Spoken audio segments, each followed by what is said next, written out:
In the scorching summer of 1885, in the dusty cattle town of Millbrook, Texas, a daughter's love would become the currency for her father's sins. What started as the most humiliating day in a young woman's life would transform into the beginning of a love story that would reshape an entire frontier community. This is the story of how desperation became destiny and how the darkest hour, before dawn, would illuminate a future no one could have predicted. Before we jump back in, tell us where you're tuning in from. And if this story touches you, make sure you're subscribed, because tomorrow I've saved something extra special for you. The mahogany photograph of Catherine Miller stood proudly on the parlor mantelpiece, its silver frame gleaming despite the dust that had begun to settle on everything in the once pristine home. The woman in the portrait gazed out with gentle blue eyes and a serene smile, the same features her daughter Sophia had inherited, along with her mother's golden hair and unwavering spirit of determination. Sophia Miller knelt beside the cracked leather armchair where her father now spent most of his waking hours, carefully arranging the pillows behind his back. At 20 years old, she moved with the quiet efficiency of someone who had learned to anticipate another person's needs while making herself as unobtrusive as possible. The transformation of their household over the past 3 years had been so gradual, so insidious, that sometimes Sophia could barely remember what normal life had felt like. The Miller family had once been the pride of Millbrook's merchant class. James Miller had built a thriving grain and feed business that served ranchers across 3 counties, operating out of a large warehouse near the railroad depot and employing nearly a dozen men during peak seasons. Their home on Merchants Row was a testament to honest success. 2 stories of solid brick construction with a wraparound porch, manicured gardens, and furnishings that reflected both prosperity and refined taste. Catherine Miller had been the heart of their social circle, organizing church fundraisers, hosting elaborate dinner parties, and serving as president of the Ladies' Charitable Society. Their parlor had been the gathering place for Millbrook's most influential families, filled with laughter, spirited discussions about literature and politics, and the gentle tinkling of Catherine's prized piano as she accompanied community sing-alongs. Those golden days felt like memories from another lifetime. The accident that claimed Catherine's life had occurred on a seemingly ordinary Tuesday in March of 1882. She had been returning from a charitable visit to the widow Murphy when her carriage wheel caught in a rain-washed rut on the main road. The horses, spooked by a sudden thunderclap, had bolted, overturning the carriage and throwing Catherine against the rocky embankment with fatal force. James Miller had been the one to find her, having grown worried when she failed to return by sunset. Sophia would never forget the sound her father made when he carried her mother's broken body through their front door, a keening wail that seemed to come from the very depths of his soul. That sound had marked the beginning of the end of everything they had once been as a family. The funeral had been the largest Millbrook had ever seen, with mourners traveling from as far away as Austin and Dallas to pay their respects to a woman who had touched countless lives through her kindness and generosity. But even as the community rallied around the grieving widower and his daughter, Sophia had sensed that something fundamental had broken inside her father, that no amount of sympathy or support could repair. At first, James had tried to maintain their routines. He continued operating the grain business, kept up with their social obligations, and made efforts to be the father Sophia needed during her own grief. But Catherine had been more than his wife. She had been his anchor, his moral compass, and his reason for believing in the possibility of goodness in an often harsh world. Without her steadying influence, James began to drift like a ship that had lost its moorings. The drinking started gradually, just a glass of whiskey in the evening to help with the memories, as he put it.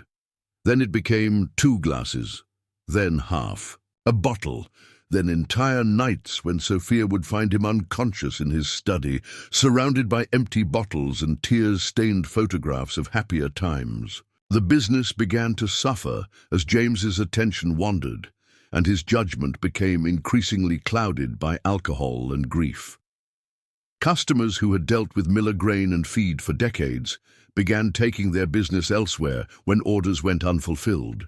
Shipments arrived damaged, or James failed to show up for scheduled appointments. The reliable, detail-oriented businessman they had known and trusted was disappearing, replaced by a hollow-eyed stranger who seemed to be drowning in his own sorrow. Sophia had tried everything she could think of to help her father recover.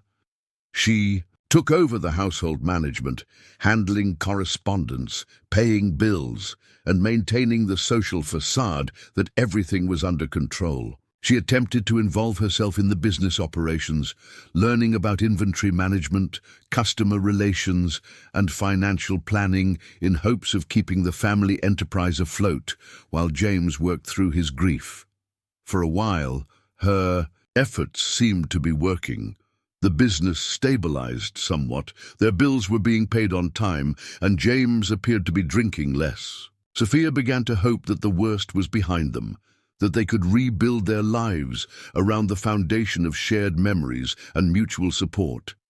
But grief and whiskey had formed a partnership that proved stronger than a daughter's love and determination. What Sophia didn't know was that her father had discovered gambling as another means of escape from his pain.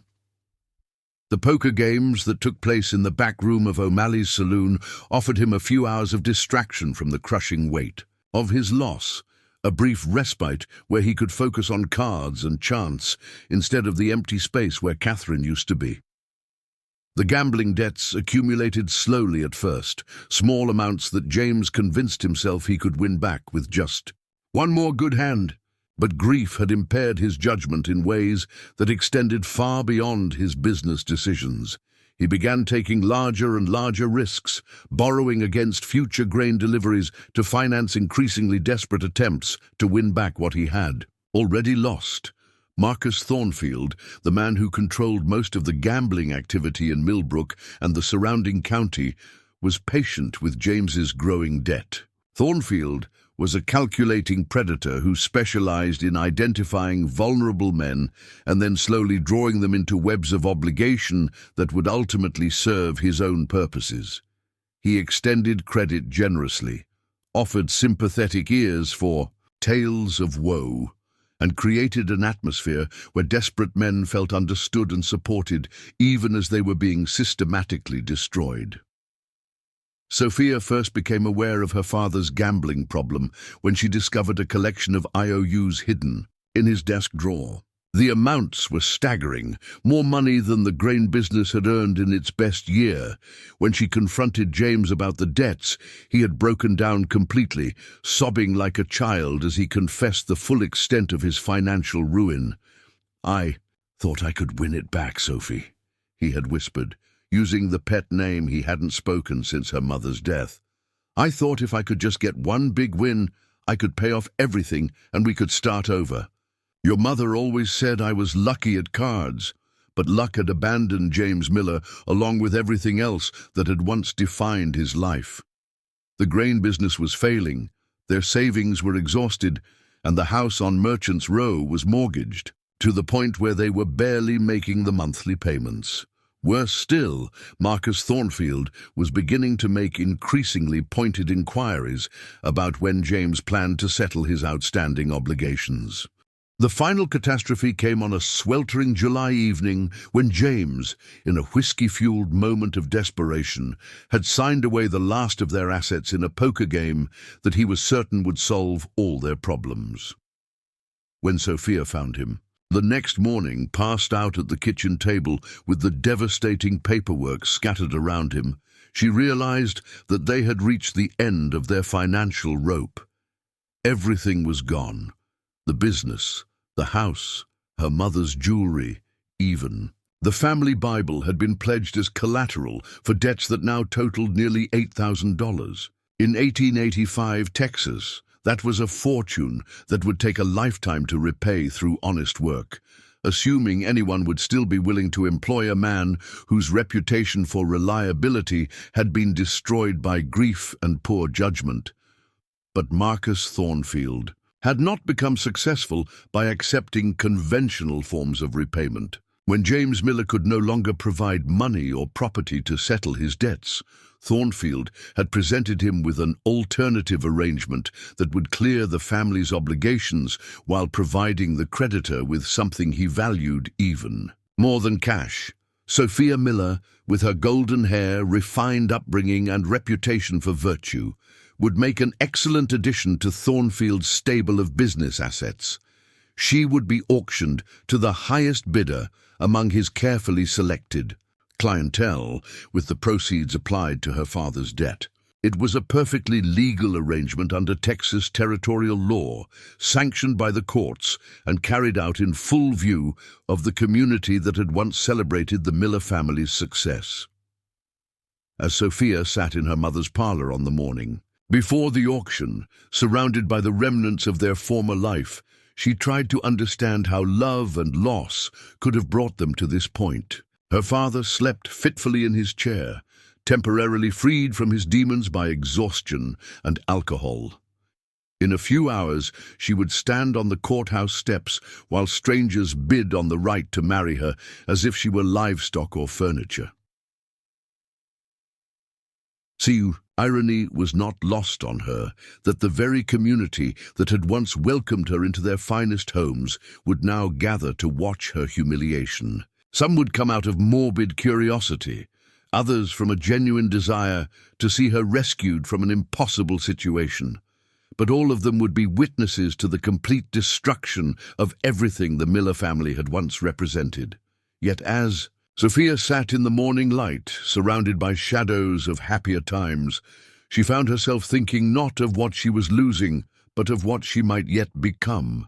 Her mother had always taught her that strength was not about avoiding difficult circumstances, but about maintaining dignity and grace while working through them.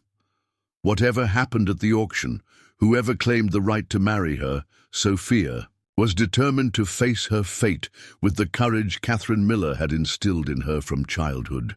The girl who had once been the darling of Millbrook society was about to discover what she was truly made of. And though she couldn't know it yet, the events of the coming day would set in motion a chain of circumstances that would transform not just her own life, but the entire trajectory of the community that was about to witness her fall from grace.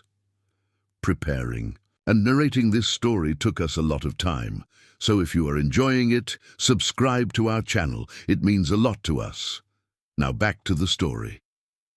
Marcus Thornfield adjusted his gold pocket watch as he surveyed the cramped back office of O'Malley's saloon, where the final details of tomorrow's auction were being arranged with the methodical precision of a successful businessman. At 42, Thornfield had the appearance of respectability that made his predatory nature all the more dangerous. Silver-streaked hair, perfectly groomed, expensive suits tailored to his lean frame, and the kind of confident bearing that suggested education and refinement. What wasn't immediately apparent to his victims was that Thornfield's entire enterprise was built on identifying and exploiting human weakness. He had arrived in Millbrook 3 years earlier with impeccable letters of introduction, substantial capital, and a carefully crafted reputation as an investor interested in developing the region's commercial potential. The reality was far more sinister. Thornfield specialized in what he euphemistically called debt resolution services. He would identify men struggling with grief, financial pressure, or personal vice, then gradually draw them into increasingly complex financial arrangements that inevitably led to complete ruin. The process was always the same: initial sympathy and support, followed by easy credit and flexible terms, then the slow tightening of the noose until his victims found themselves trapped in webs of obligation they could never hope to escape through conventional means. James Miller had been an ideal target from the moment Catherine's funeral ended.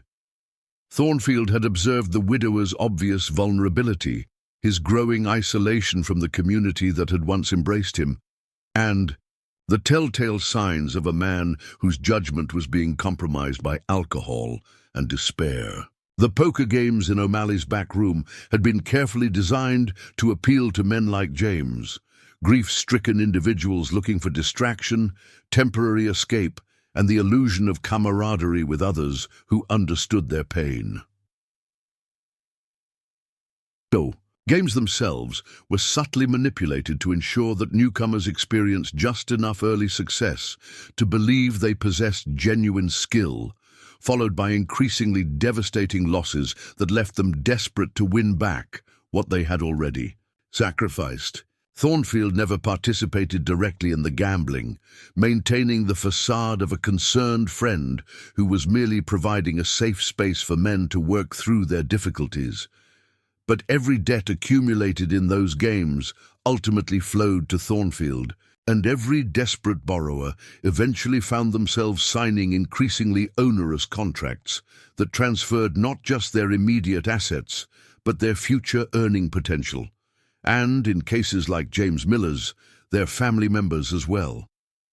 Legal framework for such arrangements was disturbingly well established in 1885 Texas.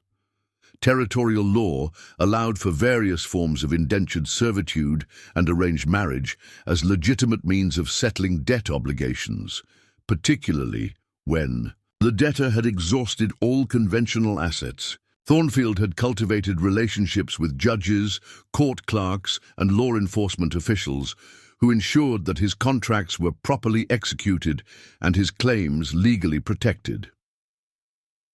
Judge Harrison Caldwell, who would oversee tomorrow's auction, was among Thornfield's most valuable allies. Caldwell had his own gambling debts to Thornfield, along with more personal obligations that ensured his cooperation in legitimizing transactions that might otherwise attract uncomfortable scrutiny. The arrangement was mutually beneficial. Caldwell provided legal sanction for Thornfield's activities, while Thornfield provided Caldwell with the financial resources and personal services that maintained the judge's lifestyle and reputation. The auction system itself had been refined through years of practice in other territories. Thornfield would advertise the proceedings as legitimate debt settlement actions, drawing potential bidders from across the region with carefully worded notices that emphasized the quality of the assets being offered. The terminology was always clinical and legal, never explicitly acknowledging that human beings were being sold like livestock, but the implications were clear to anyone who understood the coded language. Sophia Miller's upcoming auction had generated more interest than any previous event Thornfield had organized. Word had spread through networks of wealthy ranchers, businessmen, and other individuals with the resources to participate in such transactions. The Miller family's former prominence in Millbrook society, combined with Sophia's reputation for beauty and refinement, had created a market environment that promised substantial returns on Thornfield's investment in James Miller's destruction. The potential bidders fell into several categories, each representing different motivations and intentions toward their potential acquisition. Some were genuinely interested in marriage arrangements, with accomplished young women who could provide social status and domestic skills to improve their positions in territorial society.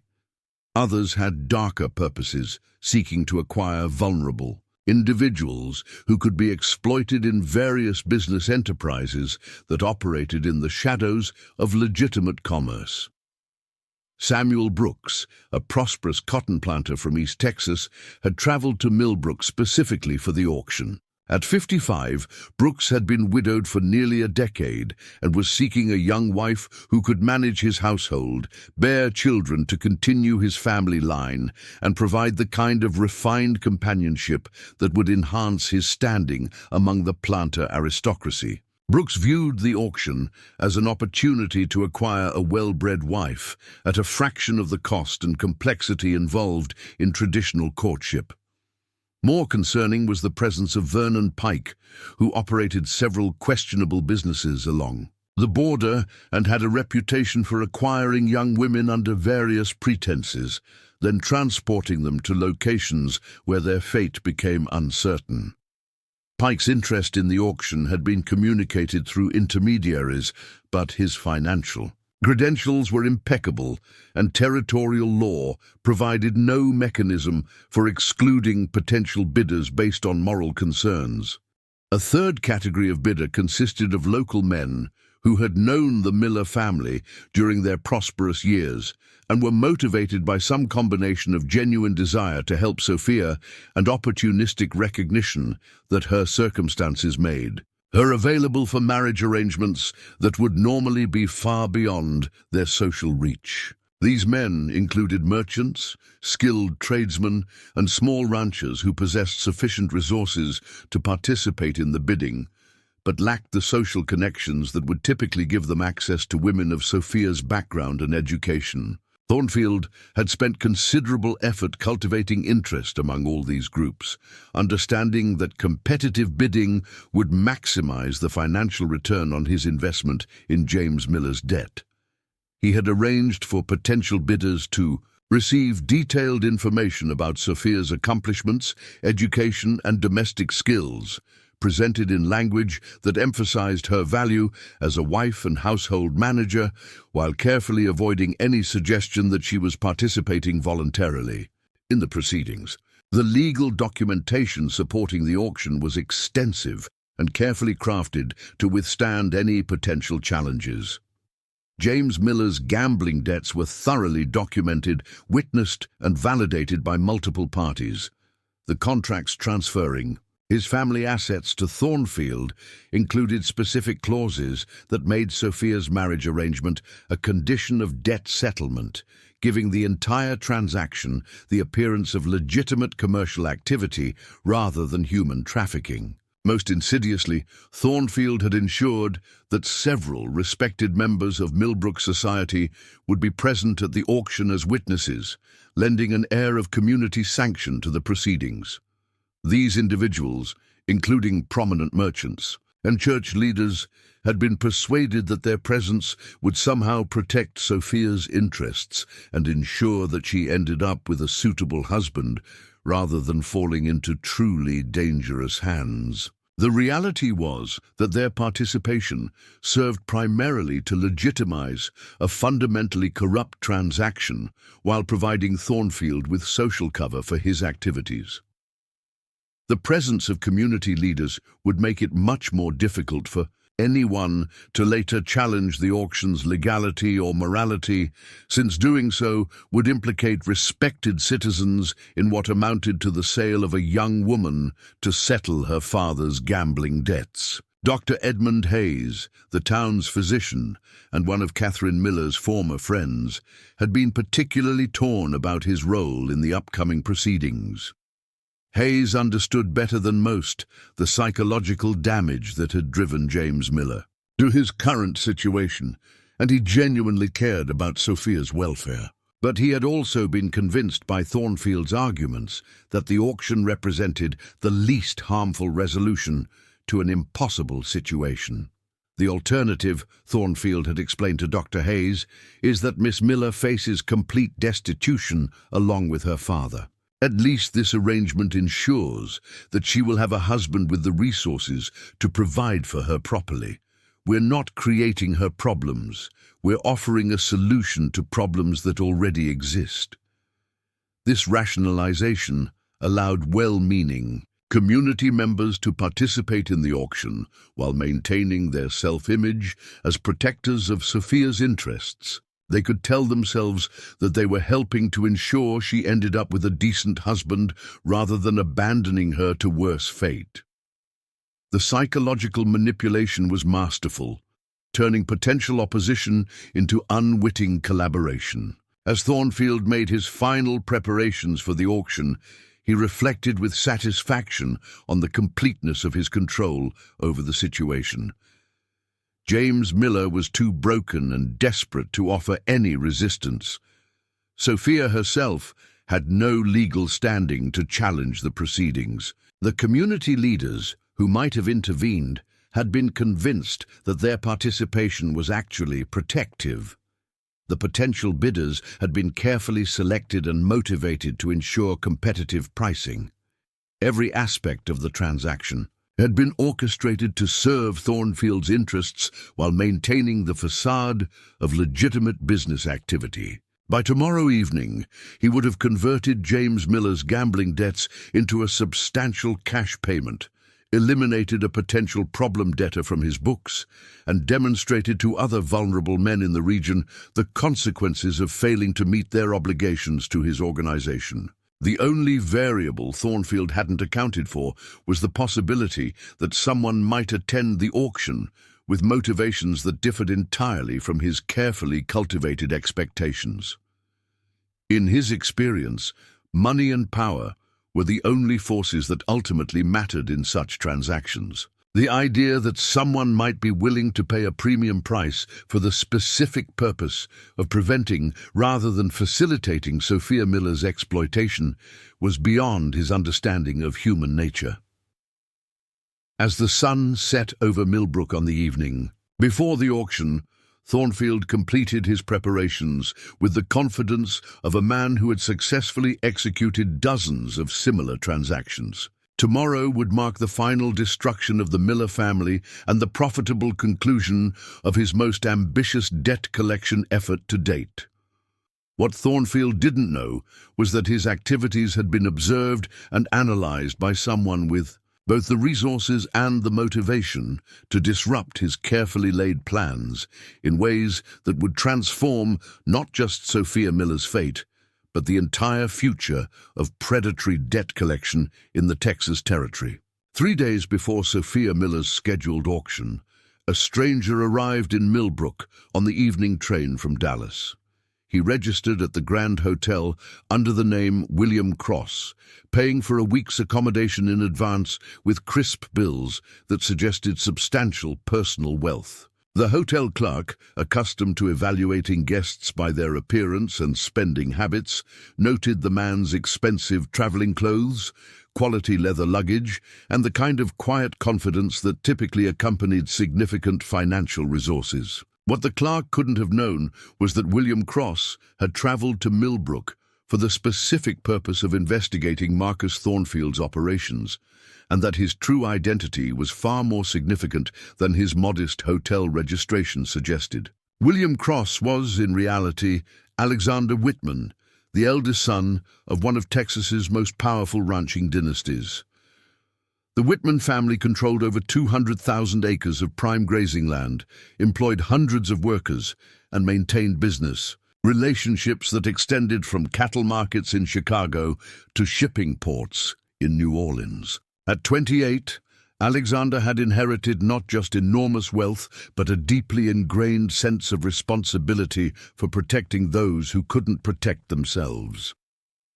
The Wittman family's interest in Marcus Thornfield's activities had begun 6 months earlier, when Alexander's younger brother, Thomas, had encountered a disturbing situation while conducting business in the border town of Eagle Pass. Thomas had witnessed what appeared to be an auction of young women, conducted under the legal pretense of debt settlement, but clearly serving purposes that had nothing to do with legitimate marriage arrangements. The women being sold had included the daughters of several families who had fallen victim to predatory lending schemes remarkably similar to Thornfield's operations in Millbrook. Thomas had attempted to intervene in one case, successfully purchasing the freedom of a 16-year-old girl whose father had lost their family farm to gambling debts. But he had been horrified by the scope and organization of what was clearly a systematic exploitation enterprise. Investigation by the Wittman family's legal representatives had revealed that Thornfield was operating similar schemes across multiple Texas counties, always working within the technical boundaries of territorial law while devastating families and destroying lives. The pattern was consistent.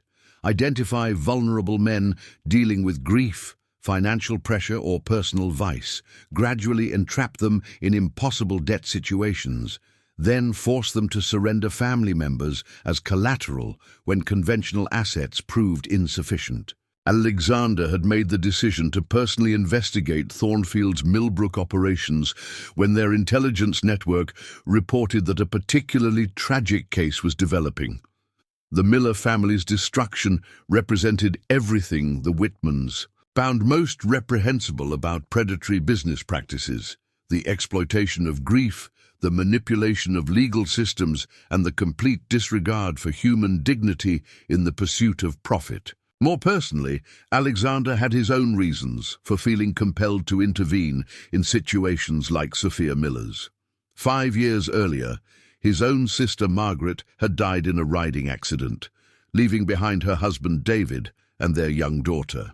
Alexander had watched David struggle with grief in ways that made him acutely aware of how easily a good man could be destroyed by loss and desperation. David had been fortunate to have the Wittman family's support and resources during his darkest period, but Alexander understood that without that protection, his brother-in-law might easily have fallen victim to exactly the kind of predatory schemes that Thornfield operated. The knowledge that other families lacked such protection and were being systematically destroyed by parasites like Thornfield had motivated Alexander to take personal action. His investigation of Millbrook's situation had been thorough and methodical, working through a network of business contacts, legal professionals, and private investigators. Alexander had documented every aspect of Thornfield's local operations. He understood the gambling games in O'Malley's back room, the corrupt relationship with Judge Caldwell, the manipulation of community leaders, and the careful legal framework that made Thornfield's activities technically lawful while morally reprehensible. Most importantly, Alexander had researched Sophia Miller herself, learning about her family's former prominence, her mother's tragic death, and her father's subsequent decline. The information had painted a picture of a young woman who had been doing everything possible to hold her family together, while forces beyond her control systematically destroyed everything she held dear. Alexander's business relationships had provided him with detailed intelligence about the potential bidders expected to participate in Sophia's auction. He knew about Samuel Brooks's plantation interests, Vernon Pike's questionable enterprises, and the various local men who viewed the auction as an opportunity to acquire a wife far above their normal social reach. None of these individuals represented outcomes that Alexander considered acceptable for someone in Sophia's situation. The challenge was determining how to intervene effectively without creating additional problems or dangers for the young woman he hoped to help. Simply outbidding other participants might rescue Sophia from immediate exploitation, but it would also mean entering into a marriage arrangement with someone who had no reason to trust his motivations or intentions. Alexander had spent considerable time considering alternatives to direct participation in the auction. He had explored legal challenges to Thornfield's activities, but territorial law was frustratingly clear about the legitimacy of debt settlement through marriage arrangements. He had investigated the possibility of simply paying off James Miller's debts directly, but Thornfield's contracts were structured to prevent such interventions, and any attempt to bypass the auction process would likely result in legal challenges that could take months to resolve. The most viable approach appeared to be participation in the auction itself, followed by immediate clarification of his true intentions and identity. Alexander planned to outbid all other participants, then privately explained to Sophia that the marriage arrangement was intended solely to protect her from exploitation, with no expectation of personal benefits or conventional marital obligations. This approach carried its own risks and complications. Sophia would have no reason to trust a stranger who claimed to be helping her, particularly given the traumatic circumstances of their introduction. The legal marriage arrangement would be binding regardless of his intentions, creating potential complications for both of them if his protective gesture was misunderstood or rejected. More pragmatically, Alexander understood that simply rescuing Sophia from immediate danger would not address the underlying problems that had created her situation. Her father would still be broken by grief and alcohol, their family's assets would still be gone, and she would still face the challenge of rebuilding a life from nothing. Effective intervention would require ongoing support and resources that went far beyond the auction itself.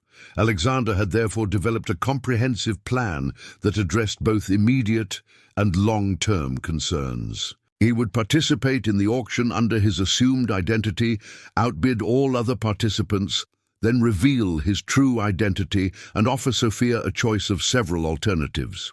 She could accept the marriage arrangement as a legitimate partnership. With full disclosure of what such a relationship would entail, she could accept his assistance in establishing an independent life with financial support, but no marital obligations. Or she could accompany him to his family's ranch, where she would have time and resources to decide her own future without pressure or coercion.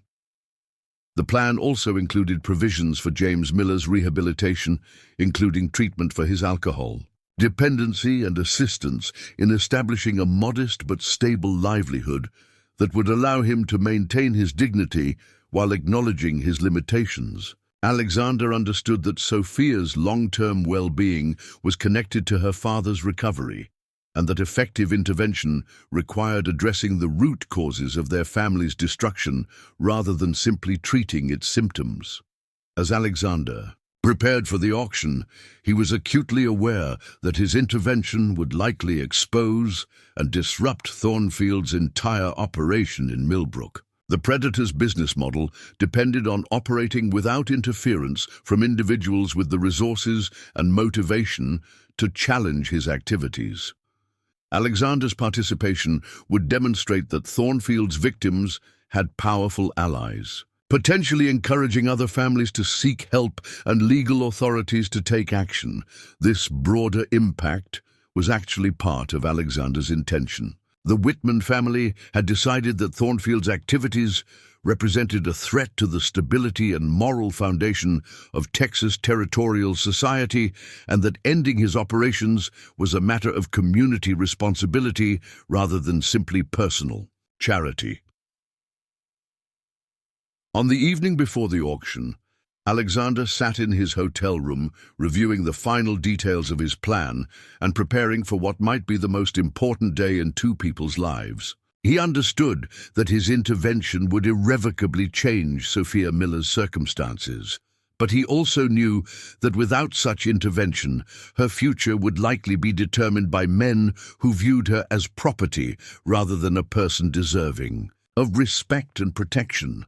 The success of his plan would depend not just on his financial resources, but on his ability to earn Sophia's trust and convince her that his offer of help was genuine rather than simply another form of exploitation. Alexander had never faced a challenge that mattered more, or one where the consequences of failure would be more devastating for someone who deserved far better than the fate that awaited her. The morning of August 15, 1885, dawned with the oppressive heat that made Texas summers legendary for their brutality. By sunrise, the temperature was already climbing toward what promised to be a scorching day, with not a breath of wind to provide relief from the suffocating humidity that seemed to press down on Millbrook like a physical weight. Sophia Miller stood before her mother's vanity mirror in what had once been the finest bedroom on Merchant's Row, carefully braiding her golden hair with fingers that trembled only slightly despite the turmoil in her heart.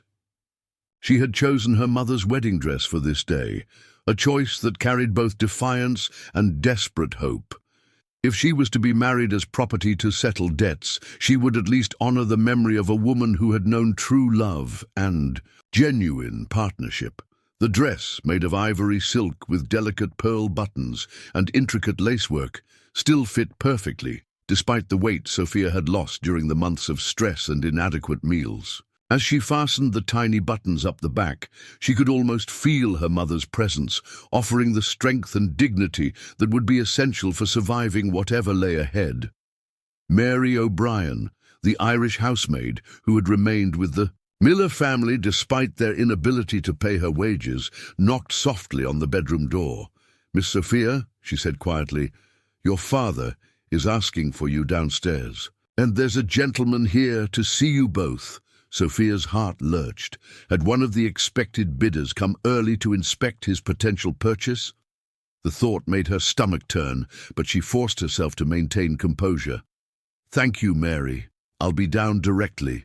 As she descended the grand staircase that had once welcomed some of the most prominent families in Texas, Sophia was struck by how different everything looked in the harsh morning light.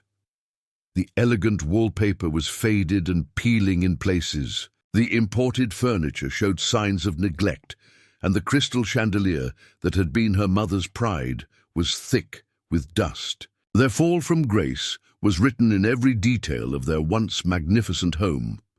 In the parlor, she found her father sitting in his usual chair, looking more alert than he had in months. Standing near the fireplace was a well-dressed stranger she had never seen before, a tall man in his late 20s with intelligent dark eyes and the kind of confident bearing that suggested both wealth and education. "Sophia," James Miller said, his voice steadier than it had been in weeks. "This is Mr. William Cross. He's asked to speak with both of us before today's proceedings." Alexander Wittman, still maintaining his assumed identity, turned to face Sophia with an expression of respectful attention that immediately distinguished him from the calculating stares she had grown accustomed to, receiving from men who viewed her as a commodity to be evaluated. "Miss Miller," he said, offering a slight bow that spoke of refined upbringing, "I apologize for calling so early, but I wanted to discuss today's situation before the formal proceedings begin." Sophia studied this unexpected visitor, trying to read his intentions from his demeanor and words. Unlike the other men who had been circling their family's tragedy like vultures, Mr. Cross seemed genuinely uncomfortable with the circumstances that had brought them together. "Are you here to evaluate the merchandise, Mr. Cross?" Sophia asked with a directness that would have been shocking in a woman of her background under normal circumstances. "I assume you're planning to participate in today's auction." Alexander was momentarily taken aback by her bluntness, then realized it represented exactly the kind of strength and dignity he had hoped to find. "I am planning to participate," he admitted, "but perhaps not in the way you might expect." He moved to face both Sophia and her father directly. "I want to be completely honest with both of you about my intentions. I have no interest in acquiring a wife through these circumstances, and I have no intention of taking advantage of your family's tragic situation." James Miller looked up with confusion and a flicker of hope he was afraid to acknowledge. Then, "Why are you here, Mr. Cross?" "Because I believe what's happening to your family is fundamentally wrong," Alexander replied firmly.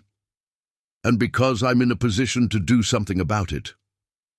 Sophia felt a dangerous flutter of hope in her chest, but forced herself to remain cautious. "What exactly are you proposing, Mr. Cross?" "Because if this is some elaborate attempt to negotiate a private arrangement before the auction, I should warn you that Mr. Thornfield's contracts don't allow for such modifications."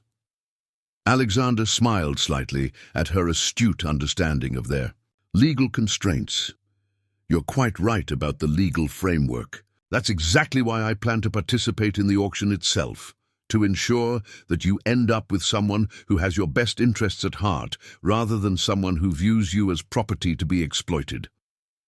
The implication of his words was clear, but Sophia needed to understand exactly what he was offering. "And what would you expect in return for such generosity?" "Nothing," Alexander said simply. "At least, nothing that you're not freely willing to give." If I'm successful in today's bidding, I would want you to understand that you would have choices about your future that you don't currently possess. James Miller struggled to comprehend what he was hearing. Mr. Cross, I don't understand. Are you saying you would pay Thornfield's price without requiring? I'm saying that Miss Miller deserves to determine her own future based on her own preferences, rather than having that future dictated by her father's debts or other men's desires, Alexander said clearly. If today's legal proceedings result in a marriage arrangement between us, that arrangement would exist to protect her freedom rather than restrict it. Sophia stared at this stranger, who claimed to be offering her salvation without expecting anything in return. Every instinct warned her that such generosity was impossible, that no man would spend the kind of money today's auction would require without expecting substantial compensation. Mr. Cross, she said carefully, assuming your offer is genuine, what would happen after the auction?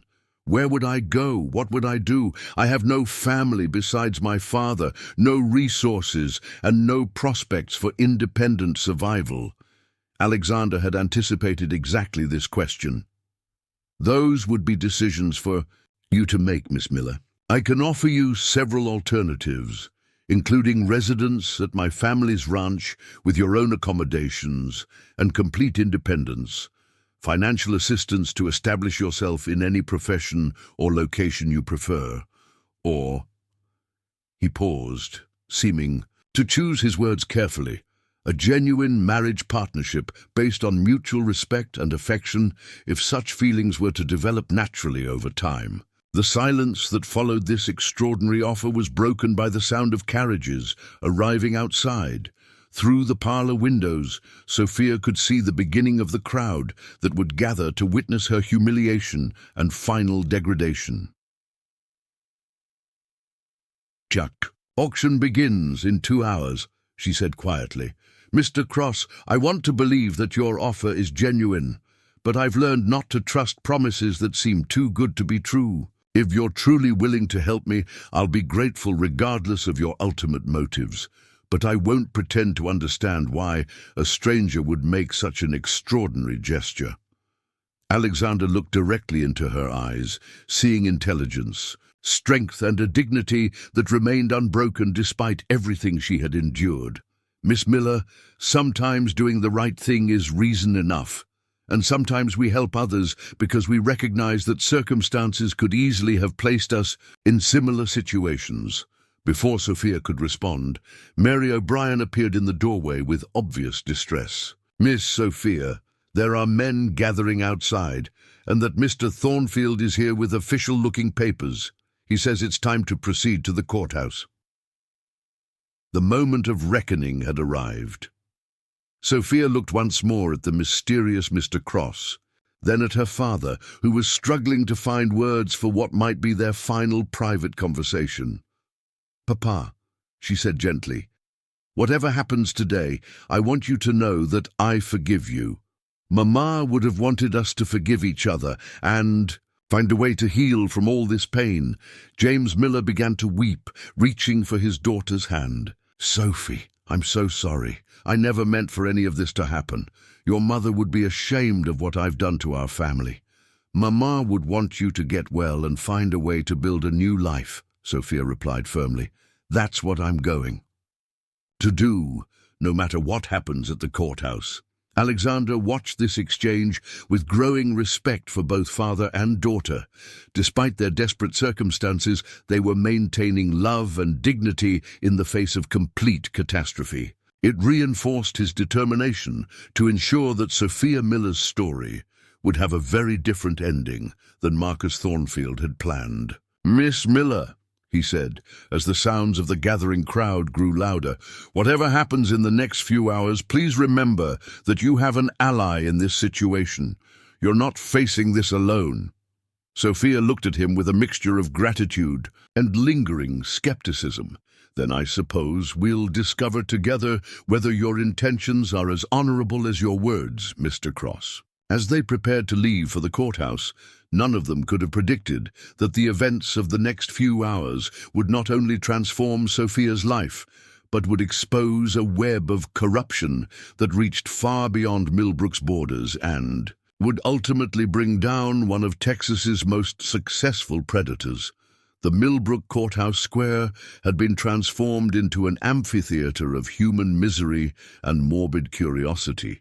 By 10 o'clock in the morning, nearly 300 people had gathered under the merciless Texas sun, creating a sea of faces that ranged from sympathetic to calculating to openly predatory.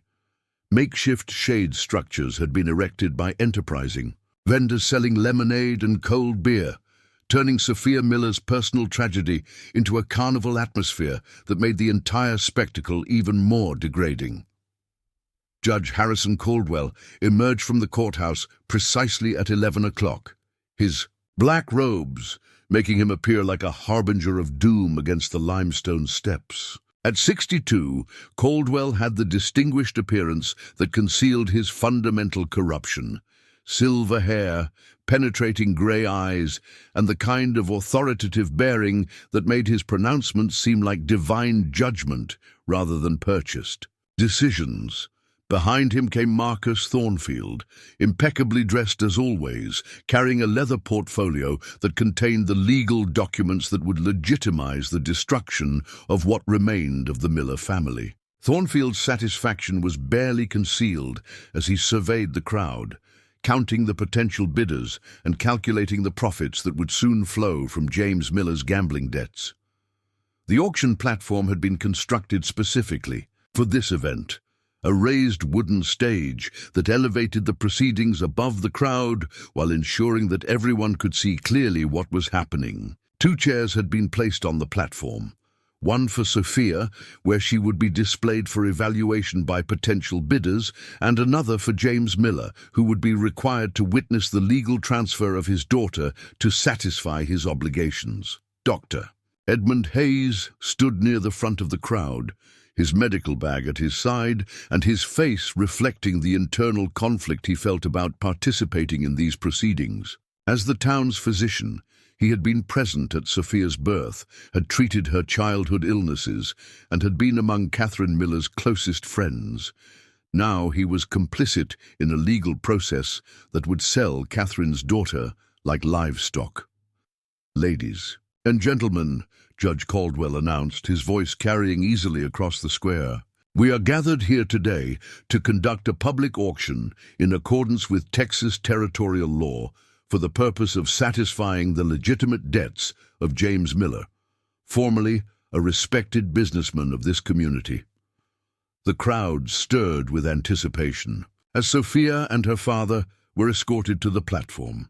Sophia walked with her head held high, every step a demonstration of the dignity her mother had instilled in her from childhood.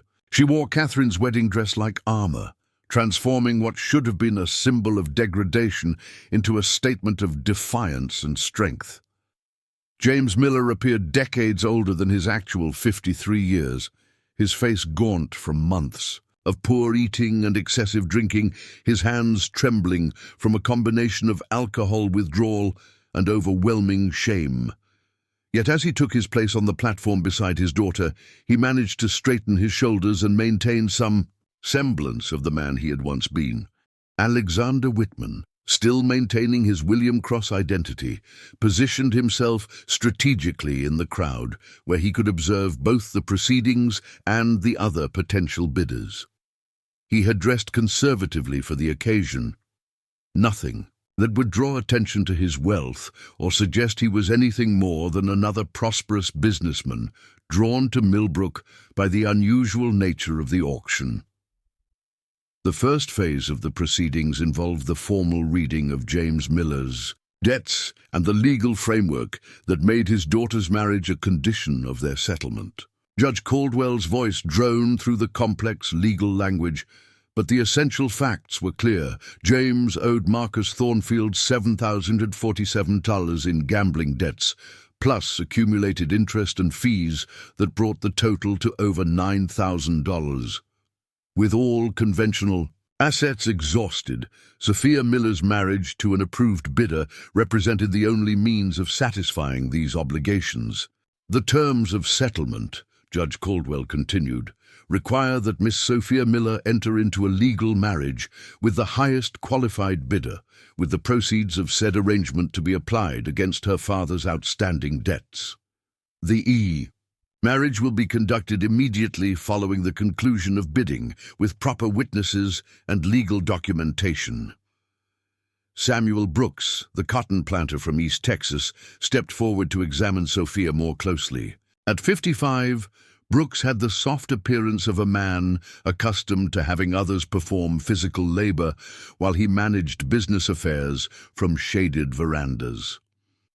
His evaluation of Sophia was thorough and clinical, like a horse buyer examining breeding stock.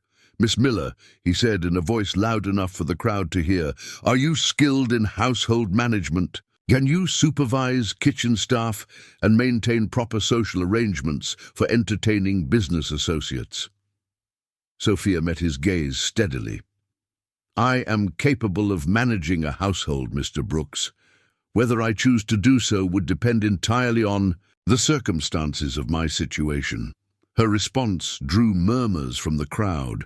A woman being auctioned was expected to be submissive and compliant, not to suggest that she might have opinions about her future duties and responsibilities.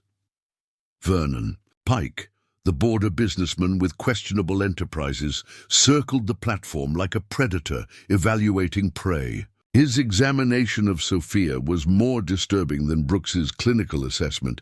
Pike was clearly imagining uses for her that had nothing to do with conventional marriage arrangements. "What about traveling, Miss Miller?" Pike asked with a leering smile. "Would you be willing to accompany your husband on extended business trips to various locations?" Alexander felt his jaw tighten as he recognized the implications of Pike's question. The man was essentially asking whether Sophia would cooperate with being transported to wherever his criminal enterprises might require her presence. "I suppose that would depend on the nature of the business and the destinations involved," Sophia replied carefully, understanding enough about Pike's reputation to be wary of committing herself to anything specific. Several local men also stepped forward to examine their potential bride, including merchant Thomas Brennan, whose wife had died 2 years earlier, leaving him with 4 young children to raise. Brennan's interest appeared genuine rather than exploitative. He needed a wife who could manage his household and care for his children, and Sophia's education and social skills made her an attractive candidate for such a role. "Miss Miller," Brennan said respectfully, "I want you to know that if I were successful in today's bidding, you would be treated with complete respect and given full authority over household matters. My children need a mother, and I believe you would be excellent in that role." Sophia appreciated Brennan's honesty and courtesy, even as she recognized that marriage to him would mean a life of domestic drudgery, caring for another woman's children while managing the household of a man she had never chosen to marry. "Mr. Brennan," she replied, "I appreciate your respectful approach to these proceedings. You seem like a decent man who would treat a wife fairly." The formal evaluation period continued for nearly an hour, with various potential bidders asking questions about Sophia's skills, health, and willingness to perform different duties. Throughout the process, she maintained her dignity and composure, answering questions honestly while making it subtly clear that she retained some sense of her own agency despite the circumstances. Alexander watched this degrading spectacle with growing anger at the entire system that allowed human beings to be evaluated and purchased like merchandise. But he also found himself increasingly impressed by Sophia's strength and intelligence under pressure. She was handling an impossible situation with grace and courage that spoke well of her character and potential.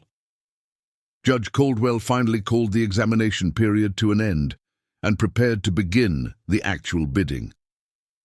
"Gentlemen," he announced, "we will now commence the auction for the marriage rights to Miss Sophia Miller, Bidding will begin at $100, with increments of no less than $25.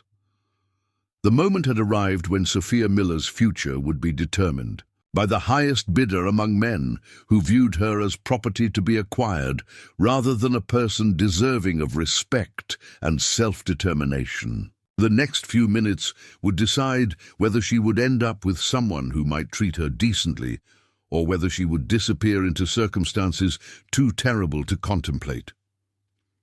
Alexander prepared himself for the most important bidding war of his life, knowing that failure meant abandoning an innocent woman to predators who would destroy her as surely as they had destroyed her family. The true battle for Sophia Miller's freedom was about to begin. "Do I hear $100? Judge Caldwell's voice rang out across the courthouse square, officially beginning the auction that would determine Sophia Miller's fate. The crowd fell silent, except for the restless shuffling of feet and the occasional cough, as if everyone present suddenly understood the gravity of what they were witnessing. Thomas Brennan, the widowed merchant with 4 children, raised his hand immediately. $100, he called out, his voice steady but respectful. As the local businessman who had known the Miller family during their prosperous years, Brennan appeared genuinely uncomfortable with the circumstances, but determined to ensure Sophia ended up in caring hands. $125, countered Samuel Brooks, the cotton planter, stepping forward slightly to make his bid more visible.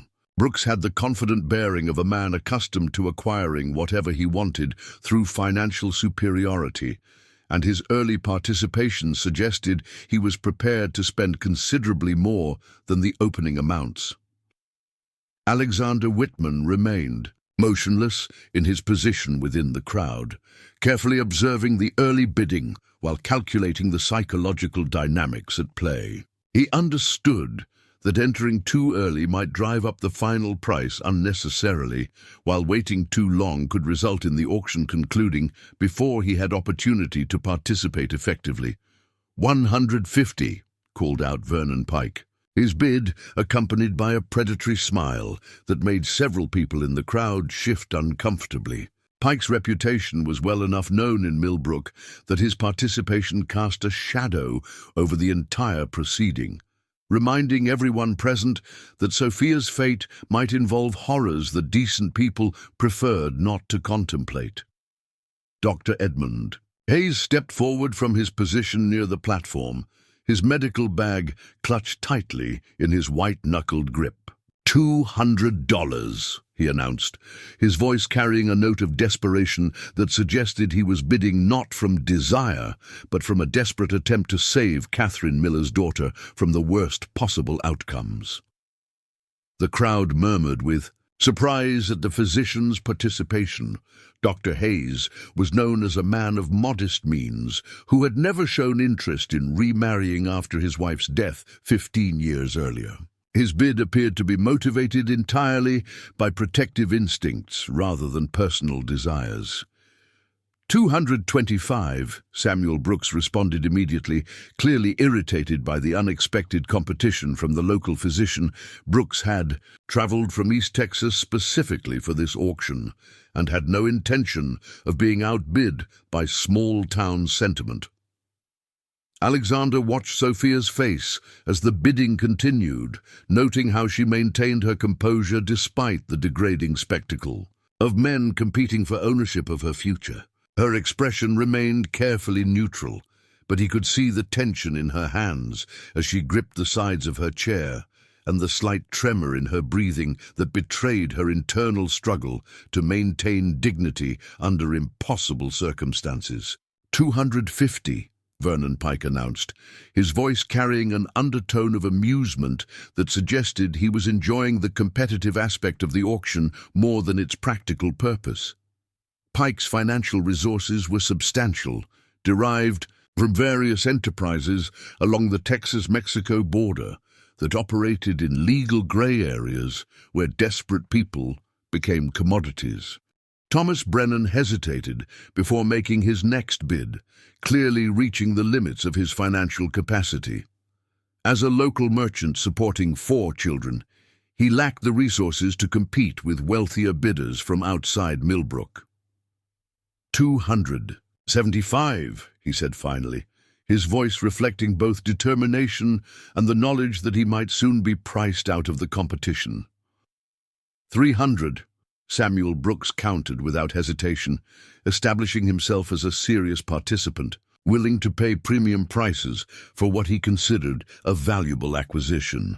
Brooks viewed Sophia as an investment in his social status and household efficiency, and his business success had taught him that quality always commanded higher prices.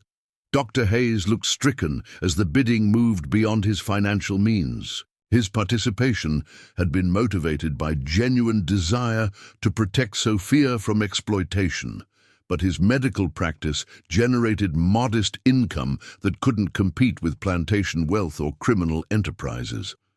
He stepped back from the bidding area, his face reflecting the helpless frustration of watching someone he cared about slip beyond his ability to help. 350, Vernon Pike bid with obvious satisfaction, understanding that each increase eliminated potential competitors and brought him closer to acquiring a prize that would serve multiple purposes in his various business operations. Pike's smile as he made this bid sent visible shudders through several members of the crowd who understood his reputation.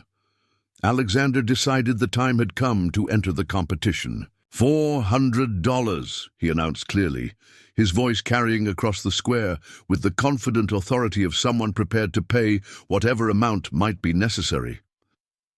Every head in the crowd turned to identify this new bidder who had just raised the stakes by $50 in a single bid. Alexander's appearance suggested substantial wealth, but no one in Millbrook recognized him, creating immediate speculation about his identity and intentions.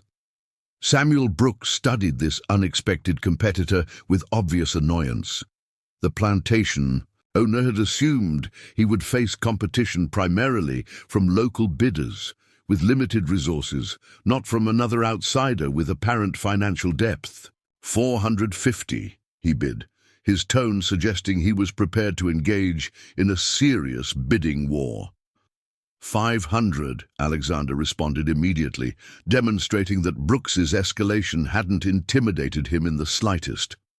The rapid increase sent murmurs through the crowd, as $500 represented more money than most of Millbrook's residents saw in several years. Vernon Pike's expression darkened as he realized this auction might prove more expensive than he had anticipated. His various enterprises generated substantial profits, but $500 was a significant sum even for someone with his resources. 550, he bid, but his voice lacked the confident amusement that had characterized his earlier participation. Sophia watched this escalating competition with a mixture of hope and terror. The mysterious Mr. Cross, who had visited her that morning with promises of protection rather than exploitation, appeared to be bidding seriously.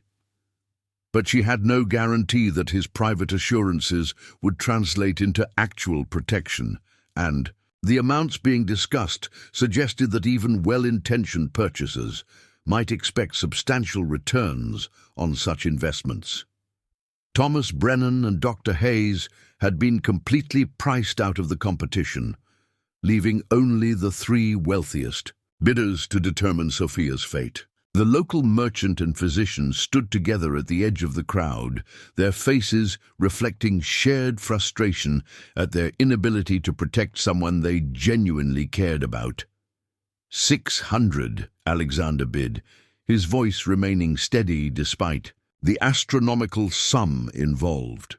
The amount represented a substantial fortune by 1885 standards, equivalent to several years' wages for skilled workers and more than many small businesses earned in entire years. Samuel Brooks hesitated for the first time, calculating whether acquiring a wife through these means justified such an enormous expenditure. While he possessed the resources to continue bidding, $600 would represent a significant portion of his liquid capital, and he had other business investments that might provide better returns. $650, he bid finally. But his hesitation had been visible to everyone present, suggesting he was approaching his financial limits. Vernon Pike's face had grown flushed with anger and calculation. The auction was costing far more than he had expected, and his profit margins on various enterprises didn't justify unlimited spending on a single acquisition, however attractive she might be for his purposes. $700, he announced. But his voice carried a note of desperation that suggested this might be his final bid. Alexander looked directly at Sophia for the first time since the bidding began, seeing in her eyes a mixture of fear, hope, and courage that strengthened his resolve to ensure her protection regardless of cost. $1,000, he announced, the amount so far beyond previous bids that it effectively ended all competition. The crowd gasped collectively at the enormous sum. $1,000 in 1885 Texas represented wealth that most people couldn't even imagine, equivalent to the value of substantial properties or successful businesses. The bid was so far above the previous amounts that it clearly demonstrated the bidder's determination to win, regardless of financial considerations. Samuel Brooks and Vernon Pike both fell silent, recognizing that they had been outbid by someone, with resources far beyond their own capabilities. Pike's face showed frustrated rage at being denied what he had considered a certain acquisition, while Brooks appeared more puzzled than angry, clearly wondering what could motivate someone to pay such an enormous amount. Judge Caldwell looked around the crowd, waiting to see if anyone would challenge the $1,000 bid. When no response came after several long moments, he raised his gavel. "Do I hear any other bids?" he asked formally, though his tone suggested he knew the competition had ended. The silence stretched across the courthouse square like a physical presence, broken only by the sound of Sophia's father weeping quietly at the realization that his daughter had just been sold for an amount that far exceeded his gambling debts. "Going once," Judge Caldwell announced. "Going twice." The gavel hung in the air as everyone present held their breath, waiting for the final word that would seal Sophia Miller's fate and transform her from daughter to purchased wife in the eyes of territorial law. "Sold!" Judge Caldwell's gavel crashed, down with the finality of thunder, officially transferring ownership of Sophia Miller's future to the mysterious bidder who had just paid an astronomical sum for marriage rights. The sound echoed across the courthouse square like a gunshot, marking the end of one life and the beginning of something entirely unknown. Alexander Wittman stepped forward through the crowd, which parted before him with the respectful deference automatically accorded to someone who had just demonstrated extraordinary wealth. As he approached the platform where Sophia sat in her mother's wedding dress, he could see the complex mixture of emotions playing across her face: relief that she hadn't fallen into Vernon Pike's hands, uncertainty about what her $1,000 purchaser might expect in return, and a carefully controlled fear of the unknown future that lay ahead. "Mr. Cross," Judge Caldwell said, extending his hand in congratulation, "if you'll accompany me to my chambers, we can complete the necessary paperwork and conduct the marriage ceremony immediately. Texas territorial law requires that such arrangements be concluded without delay to ensure their legal validity." Marcus Thornfield appeared at Alexander's elbow, his earlier satisfaction now mixed with curiosity about this unexpected participant who had just generated far more revenue than anyone had anticipated. "Mr. Cross," he said smoothly, "I must say, your generous bid has resolved Mr. Miller's debt situation most satisfactorily. Perhaps we might discuss other investment opportunities that could benefit from your obvious resources and discernment. Alexander turned to face Thornfield with an expression that made the predator step back involuntarily. There was something in the stranger's eyes that suggested depths of power and authority that went far beyond simple wealth, and Thornfield's survival instincts warned him that he might have encountered someone far more dangerous than the typical desperate men he usually dealt with. "Mr. Thornfield," Alexander said quietly, his voice carrying a note of controlled menace that only Thornfield could hear, "I think you'll find that our business relationship ends with today's transaction.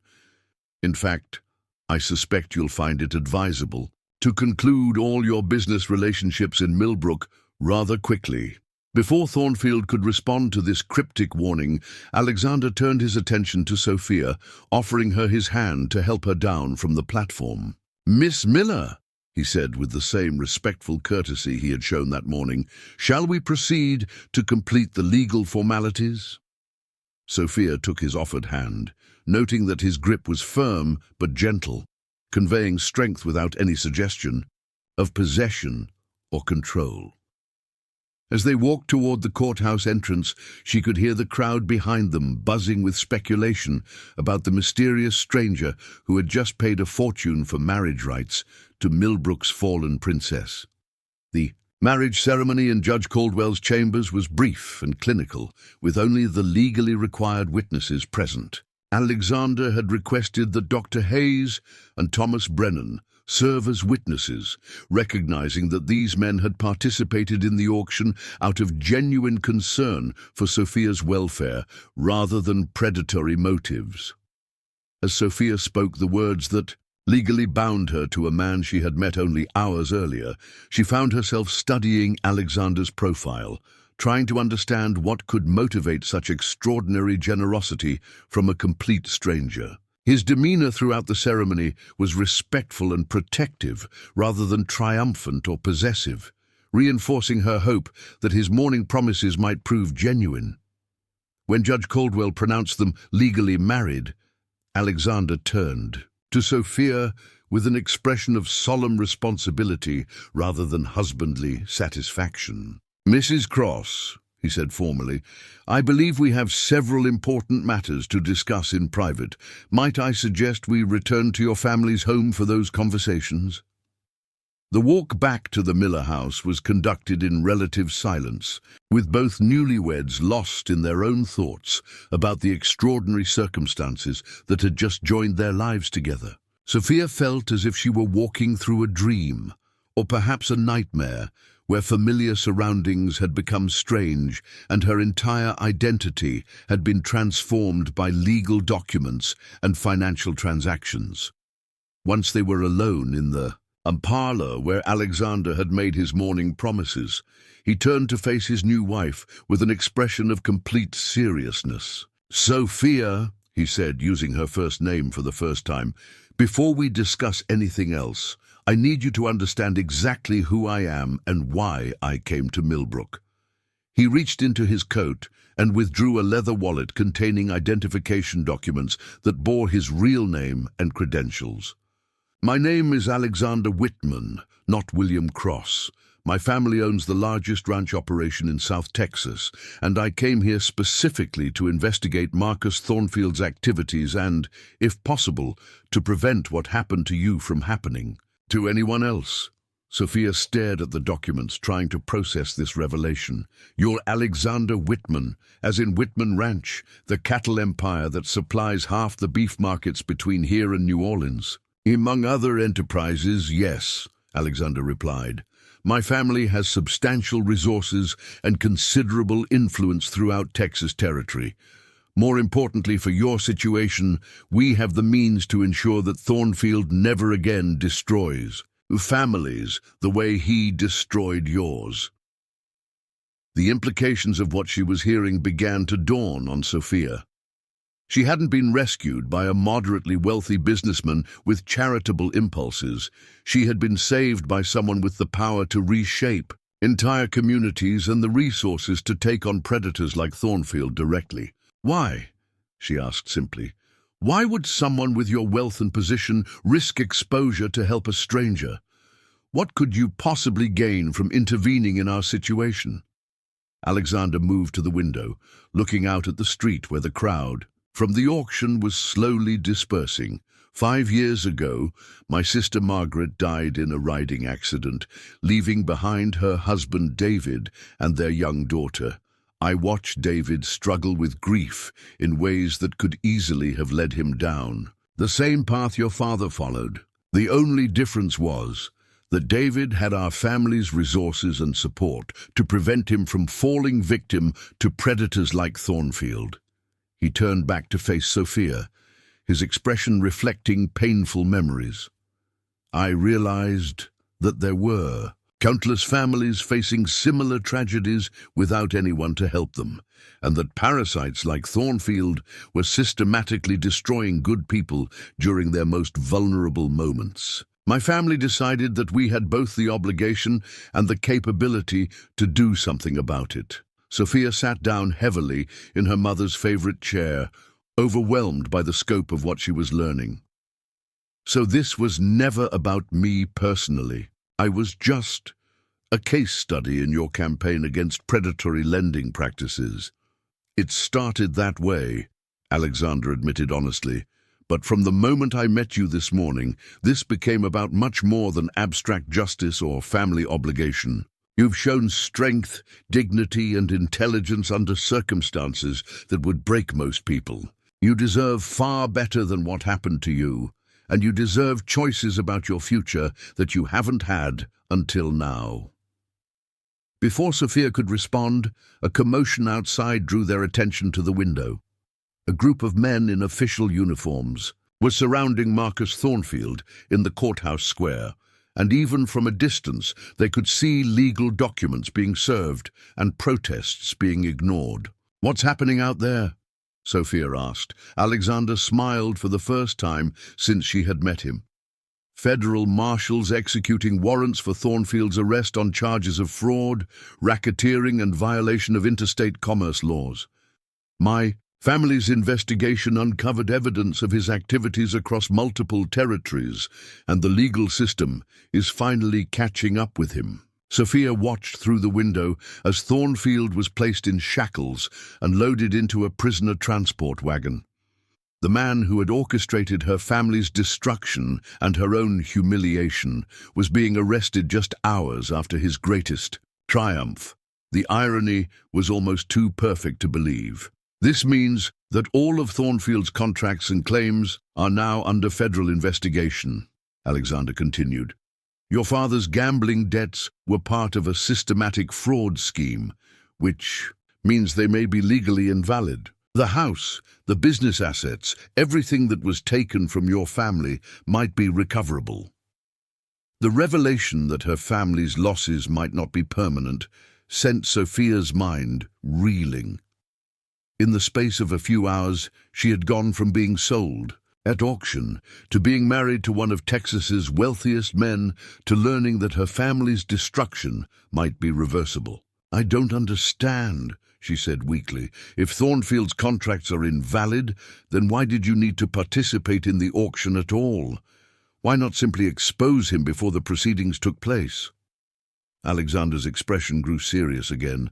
"Because legal investigations take time, and we couldn't risk you falling into Vernon Pike's hands while we waited for federal authorities to act. The auction was scheduled to proceed regardless of any ongoing investigations, which meant you needed immediate protection while the legal system sorted out the larger issues." Sophia looked at this man who had just revealed himself to be far more than her rescuer.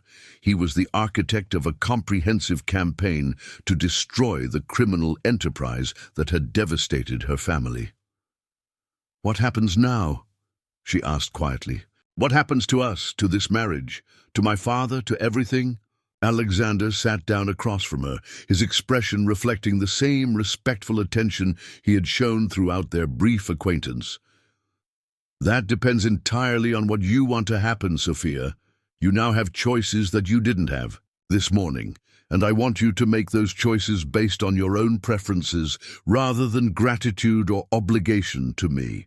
As the sun began to set over Millbrook, casting long shadows across the parlour where Catherine Miller had once entertained the town's most prominent families, Sophia Miller Wittman found herself facing the most important decision of her life. The girl who had been sold like property that morning was now in a position to determine her own destiny if she had the courage to seize the opportunity. The evening shadows had grown long across the Miller parlour when Sophia finally broke the contemplative silence that had settled between her and Alexander after his revelations. Outside, the sounds of Millbrook, returning to its normal rhythms, drifted through the windows. Children playing in the street, horses clopping past on their way to the livery stable, and the distant whistle of the evening train arriving from Austin. "I need to see my father," Sophia said quietly. "Before I can make any decisions about my future, I need to understand what's possible for his." Alexander nodded with understanding. "Of course. He's been through an ordeal that few men could survive with their sanity intact. Whatever choices you make, his well-being should be part of the consideration." They found James Miller in his study, slumped over the desk, where he had signed away his daughter's freedom just days earlier. But instead of the broken man who had been carried from the courthouse that morning, they discovered someone who appeared to be emerging from a fog of despair and self-recrimination. "Sophie," he said, looking up as they entered, his voice clearer than it had been in months.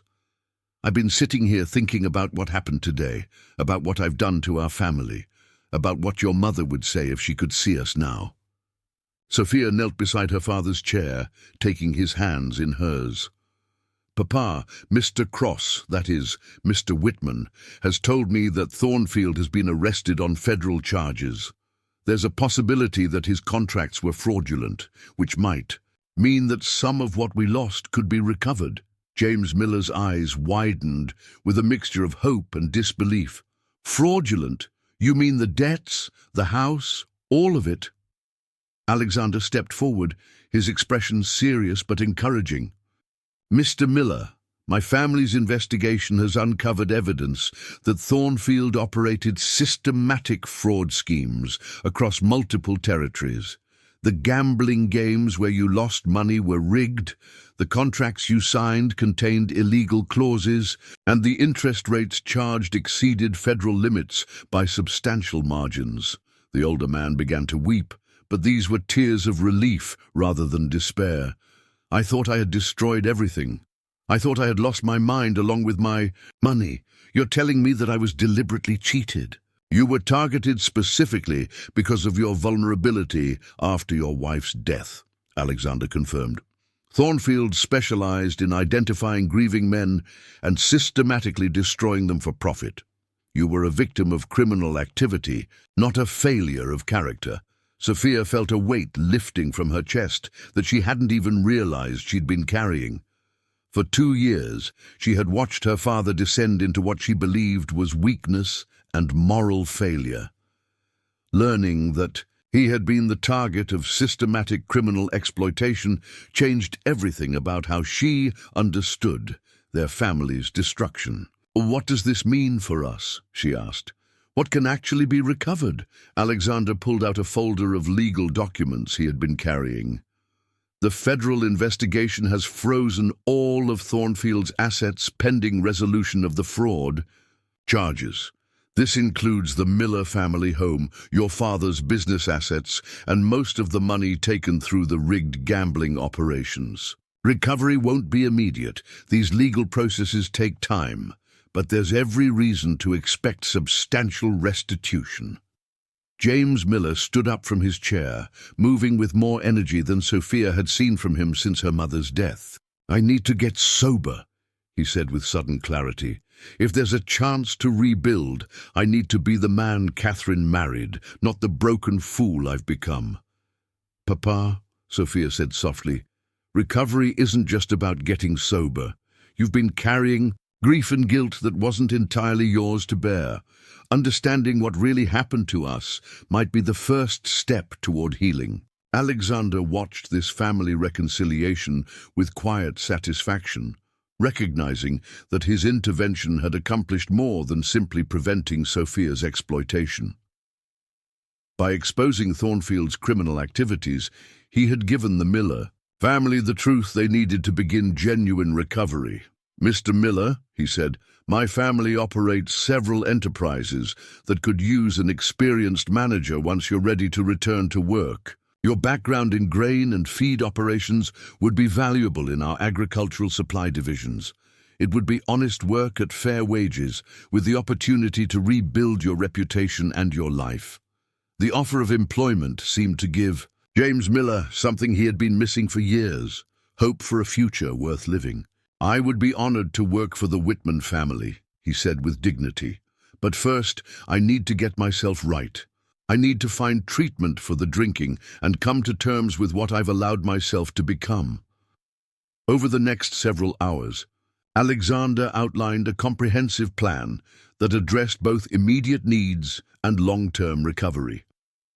James Miller would be admitted to a private sanatorium in San Antonio that specialized in treating alcohol dependency, with all expenses covered by the Wittman family. During his treatment, the federal investigation would proceed and legal representatives would work to recover the Miller family assets. "What about Sophia?"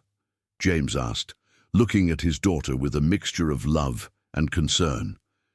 "She's legally married to you now, but she never chose this situation. What happens to her while I'm in treatment and the legal matters are being resolved?"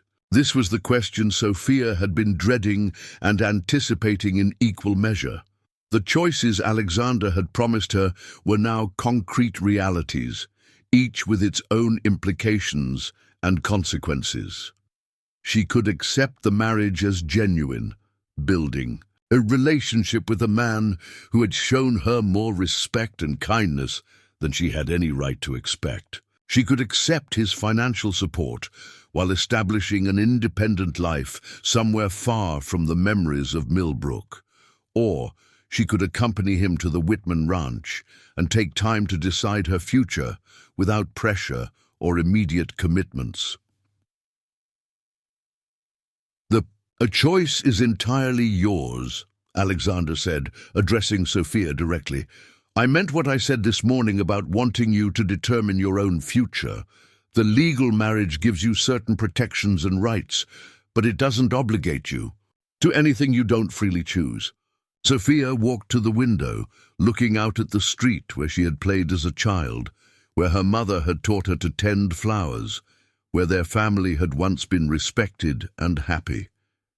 Millbrook held too many painful memories now, but it was also the only home she had ever known.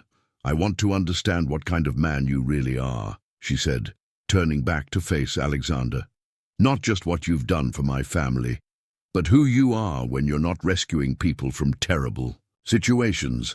I want to see your world, meet your family, and understand what kind of life we might build together if we choose to make this marriage real." Alexander's expression softened with what might have been relief.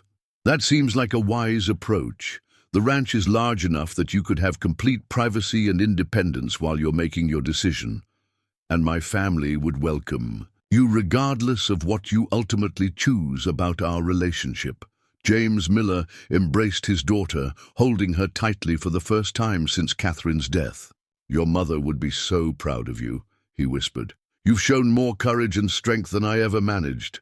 Whatever you decide, know that you have my blessing and my love." The arrangements for their departure from Millbrook were made quickly and efficiently. James Miller would travel to San Antonio the following morning, accompanied by a medical attendant Alexander had hired to ensure his safe arrival at the treatment facility. Sophia would accompany Alexander to the Wittman ranch, where she would have time and space to explore her options without external pressure.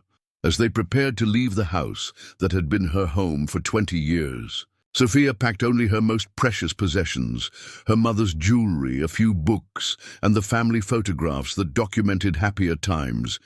Everything else would remain until the legal proceedings determined what could be recovered and what was lost forever. "Are you ready?" Alexander asked, as their carriage waited outside.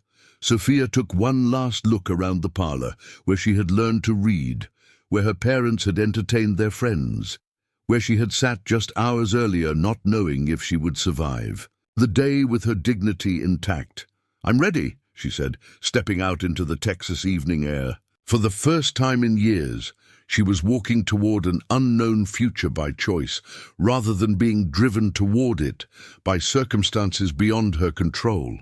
The journey to the Wittman ranch would take 3 days by private carriage, 3 days during which Sophia Miller Wittman would have time to consider who she wanted to become and what kind of life she wanted to build from the ruins of her family's tragedy. The girl who had been sold at auction was gone forever, but the woman who would emerge from this crucible had yet to be defined.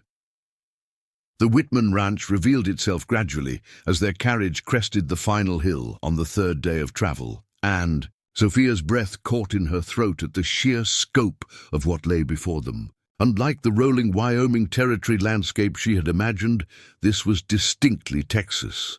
Vast expanses of prairie grass stretching to the horizon, broken by groves of live oak trees and crossed by meandering streams that caught the afternoon. Sunlight like ribbons of silver, the main compound sprawled across a natural plateau overlooking the Guadalupe River, comprising not just a single grand house but an entire community. The central mansion was built in the Spanish colonial style, with white limestone walls, red tile roofs, and graceful arches that provided shade from the relentless Texas sun. But surrounding it were dozens of other structures. Bunkhouses for the ranch hands, workshops for blacksmithing and leatherwork, a school building, a medical clinic, and what appeared to be a small church with a bell tower. "It's like a town," Sophia said in amazement, watching the bustle of activity as workers moved between buildings, tending livestock, repairing equipment, and managing the countless tasks required to operate an enterprise of this magnitude. "In many ways it is," Alexander replied, his voice carrying the pride of someone whose family had built something lasting and meaningful. "We employ over 300 people directly, and their families bring the total population to nearly 800 souls. My grandfather believed that if you're going to ask people to work for you, you have an obligation to provide them with everything they need for a good life."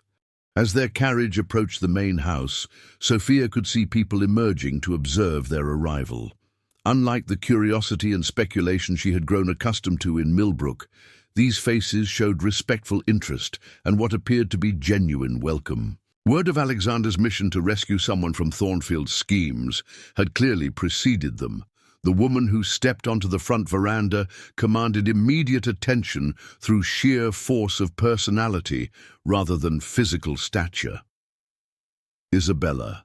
Wittman was perhaps 55 years old, with steel-grey hair arranged in an elegant style, and the kind of confident bearing that suggested she was accustomed to managing complex situations with grace and efficiency. Her dress was expensive but practical, suitable for someone who needed to move easily between drawing-room conversations and ranch operations. "Alexander," she said, embracing her son warmly before turning her attention to Sophia. "And you must be Mrs. Wittman. Welcome to our home, dear. I'm Isabella, Alexander's mother, and I want you to know that regardless of the circumstances that brought you here, you are family now." The immediate acceptance and warmth caught Sophia off guard. She had expected polite tolerance at best from Alexander's family, who might reasonably view her as an unwelcome complication in their son's life. Instead, she found herself enveloped in the kind of genuine welcome she hadn't experienced since her mother's death. "Mrs. Wittman," Sophia began, but Isabella interrupted with a gentle smile. "Isabella, please. We don't stand on ceremony here unless we're entertaining politicians or cattle buyers." She linked her arm through Sophia's as they walked toward the bay house. Alexander sent word about your family's situation and his intervention. I want you to know that what happened to you was unconscionable, and you'll find nothing but support and respect here while you're deciding what you want to do next. The interior of the Wittman house reflected the same combination of elegance and practicality that characterized everything else about the ranch. The furnishings were expensive and beautiful, but they were also comfortable and functional, chosen by people who actually lived in their home rather than simply displaying their wealth. Books filled built-in shelves, musical instruments occupied corners of the main sitting room, and the walls were decorated with family portraits and landscapes of Texas scenery. Your rooms are in the East Wing, Isabella explained as they toured the house. You'll have complete privacy, your own sitting area, and a view of the river that's particularly beautiful at sunset. Maria Santos, our head housekeeper, has assigned one of the younger women to assist you with anything you might need, but please don't hesitate to ask if you require anything else. Sophia found herself installed in accommodations that surpassed anything she had known, even during her family's prosperous years. The bedroom was spacious and elegantly furnished, with French doors opening onto a private balcony overlooking the river. A connecting sitting room provided space for reading or writing, and a modern bathroom with running water and a porcelain tub represented luxuries she had only heard described. "This is far too generous," she protested to Alexander, who was overseeing the delivery of her few possessions. "I feel like I'm taking advantage of your family's hospitality under false pretenses." Alexander paused in his supervision of the servants to give her his full attention. "Sophia, you're not a guest here under false pretenses. You're my wife, legally and legitimately, regardless of the unusual circumstances of our marriage. These are your rooms for as long as you want them, whether that's a few weeks while you decide what you want to do, or permanently if you choose to make this marriage real."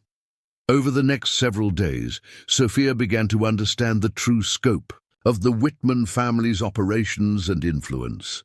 The ranch itself covered over 200,000 acres of prime grazing land, supporting more than 50,000 head of cattle, along with horses, sheep, and various agricultural operations. But the family's interests extended far beyond ranching, to include banking, railroad investments, shipping enterprises, and political influence that reached to the territorial capital and beyond. Alexander's younger brother, James Wittman, managed the family's financial interests from an office in San Antonio, while their sister Catherine oversaw educational and charitable programs that served communities throughout South Texas. The family's influence was used not for personal aggrandizement, but for improving conditions for workers, supporting community development, and promoting political reforms that protected ordinary people from exploitation. "We believe that wealth brings responsibility," Isabella explained during one of their daily walks through the ranch compound.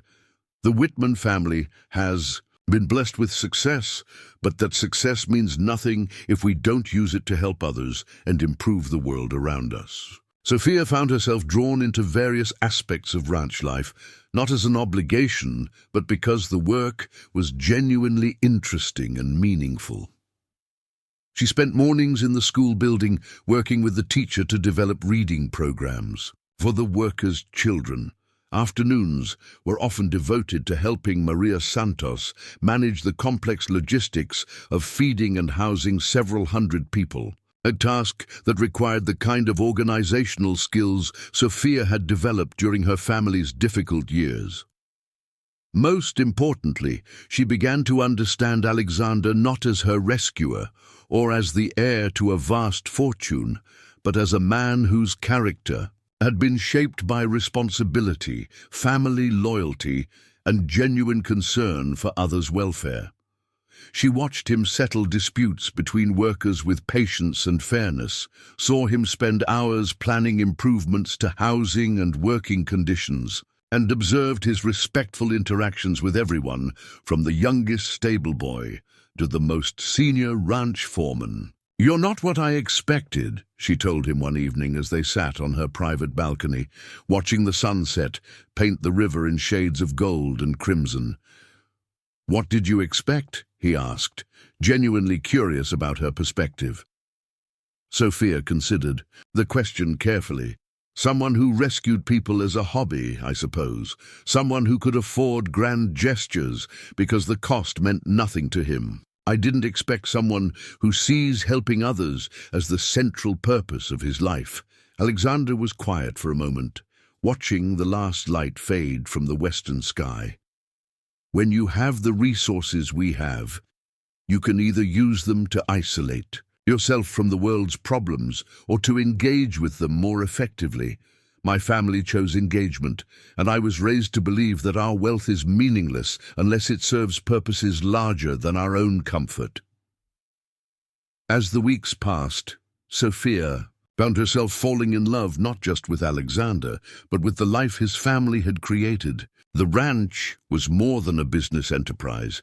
It was a community where people could raise their families in safety, where children could receive education that prepared them for better lives, where innovation and improvement were constant goals, rather than occasional achievements. The question that had brought her to Texas, whether to accept her marriage as genuine or seek independence elsewhere, was gradually answering itself. This wasn't a choice between safety and freedom, as she had initially imagined. It was an opportunity to become part of something larger and more meaningful than anything she could create alone. The woman who had been sold at auction was discovering that sometimes the most unexpected circumstances could lead to the most extraordinary possibilities. And for the first time since her mother's death, Sophia Miller Wittman was beginning to believe that her future might be even brighter than her past had been. 6 months after the auction that had changed everything, Sophia stood before the mirror, in her private chambers at the Wittman Ranch, adjusting the delicate pearl necklace that had been her mother's favorite piece of jewelry. Today was not about legal obligations or desperate circumstances. Today was about choosing love freely and celebrating the life she had built from the ashes of her family's destruction. The morning sun streamed through the French doors of her balcony, illuminating the ivory silk dress that lay carefully arranged on her bed. Unlike her mother's wedding dress that she had worn to the auction as armor against humiliation, this gown had been created specifically for her by the finest seamstresses in San Antonio. The design was elegant, but not ostentatious, with intricate embroidery along the bodice that incorporated wildflowers native to the Texas prairie, a subtle tribute to the land that had become her home and the community that had embraced her. Isabella Wittman knocked softly and entered, carrying a leather portfolio that contained correspondence from across the territory. "The morning mail brought several responses to our wedding invitations," she said, settling into the comfortable chair by the window. "Governor Island sends his regrets, but his congratulations, and there's a particularly lovely note from the ladies of the San Antonio Literary Society, thanking you for the educational materials you've been sending to rural schools." Sophia smiled as she read through the letters, marveling at how much her world had expanded since arriving at the ranch. What had begun as a refuge from desperate circumstances had evolved into a platform for meaningful work that extended far beyond the boundaries of the Wittman property. Her collaboration with Isabella on educational initiatives had grown into a territory-wide network of schools and libraries that served communities previously ignored by traditional institutions. "There's also this," Isabella continued, producing a telegram that had arrived the previous evening. "From your father." Sophia's hands trembled slightly as she unfolded the yellow paper, knowing that James Miller's presence or absence today would profoundly affect her happiness. Her father had been in treatment at the San Antonio Sanatorium for 4 months, and his letters had documented a remarkable transformation from the broken man who had sold his daughter to pay gambling debts. "Dearest Sophie," the telegram read, "Dr. Morrison declares me fit for travel and gives his blessing for my attendance at your wedding. I will arrive this morning with friends who wish to witness your happiness. Your recovery has inspired and I am finally ready to be the father you deserve. All my love, Papa."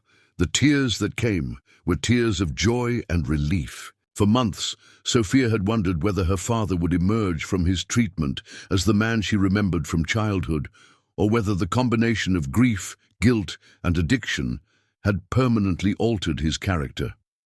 The clarity and strength in his recent letters had given her hope, but seeing him again would provide the final confirmation of his recovery. Isabella placed a motherly hand on Sophia's shoulder. "Alexander will be so pleased. He's been worried about you, knowing how much your father's presence would mean to you today." The transformation in Sophia's relationship with Isabella had been one of the unexpected joys of her time at the ranch. Initially intimidated by the prospect of gaining such a formidable mother-in-law, Sophia had discovered in Isabella a mentor, collaborator, and genuine friend who respected her intelligence and valued her contributions to the family's various enterprises. "I should check on the preparations in the chapel," Sophia said, smoothing her morning dress and preparing to oversee the final details of the ceremony. Maria mentioned that some of the floral arrangements arrived damaged during transport from San Antonio. The Wittman Ranch Chapel had been transformed for the occasion into something that reflected both elegance and the genuine warmth of the community that called it home. Wildflowers from the prairie were mixed with cultivated roses from the ranch gardens, creating arrangements that captured the blend of natural beauty and careful cultivation that characterized everything about the Wittman approach to life. As Sophia entered the chapel, she found Alexander directing a group of ranch hands who were hanging garlands from the wooden beams. He looked up as she approached, his face lighting with the kind of smile that had become so familiar over the past months, an expression that combined deep affection with genuine respect for her as an equal partner. "The flowers are perfect," she told him, surveying the transformed space. "But are you sure you should be doing manual labor on your wedding day? Isabella would have strong opinions about the appropriateness of the groom arriving at his own ceremony with dirt under his fingernails." Alexander laughed, a sound that never failed to warm Sophia's heart. "My mother raised me to believe that no work is beneath someone who expects others to work for him. Besides, I wanted everything to be perfect for you today." "It already is." "Perfect," Sophia replied, meaning every word. "Not because of the flowers or the decorations, but because we're choosing this freely. 6 months ago, I couldn't imagine any circumstances under which I would be happy to marry someone I barely knew. Now I can't imagine being happy with anyone else." Their conversation was interrupted by the sound of approaching carriages, and through the chapel windows they could see a small convoy arriving at the main house. Alexander squeezed Sophia's hand before heading outside to greet the arriving guests, leaving her alone in the chapel to contemplate the extraordinary journey that had brought her to this moment. The first group of arrivals included territorial officials and business associates of the Wittman family, influential people whose presence would lend additional legitimacy to a marriage that needed no external validation but would benefit from public recognition. Judge Patricia Hawkins, one of the first women appointed to territorial judicial positions, had traveled from Austin specifically to witness the ceremony. Her presence carried particular significance as she had been instrumental in drafting the new federal legislation that would prevent future predatory lending schemes like Thornfield's. But it was the second carriage that drew Sophia's immediate attention. From it emerged her father, looking more like the man she remembered from childhood than she had seen him since her mother's death. James Miller stood straight and tall, his eyes clear and focused, his clothing neat and appropriate for the significant occasion. Beside him were Dr. Edmund Hayes and Thomas Brennan from Millbrook, both men who had tried to protect her during the original auction and had travelled hundreds of miles to see how her story had developed. The reunion between father and daughter took place on the front steps of the Wittman house, witnessed by dozens of ranch residents who understood exactly what James Miller's recovery represented. When Sophia ran into her father's arms, their embrace symbolized not just personal healing, but the triumph of love and determination over the forces that had tried to destroy their family. "Sophie," James whispered, holding his daughter tightly, "I am so proud of the woman you've become. Not because you married well, but because you chose to build something meaningful from the worst circumstances imaginable. Your mother would be amazed by your strength and courage." "Papa," Sophia replied, pulling back to study his face and seeing there the clarity and peace she had been hoping for. "You look like yourself again. You look like the father I remember." James Miller nodded, his eyes bright with tears that spoke of healing rather than despair. "Dr. Morrison helped me understand that grief and guilt had convinced me I was weak when I was actually facing circumstances that would have challenged anyone. Learning that Thornfield had targeted me specifically, that the gambling games were rigged and the contracts fraudulent, helped me separate what was my responsibility from what was criminal exploitation." Dr. Hayes stepped forward, carrying his familiar medical bag and wearing the expression of satisfaction that comes from witnessing genuine recovery. "Your father has made remarkable progress, Sophia, but more than that, he's become an advocate for other families facing similar situations. He's been working with federal investigators to identify and prosecute other predatory lending operations throughout the territory." This news filled Sophia with additional pride in her father's recovery. James Miller hadn't simply gotten sober and returned to his previous life. He had transformed his personal suffering into a mission to protect others from the same exploitation he had experienced. The pre-ceremony gathering in the main house provided an opportunity for old friends to meet new family, and for Sophia to see how completely her world had changed over the past 6 months.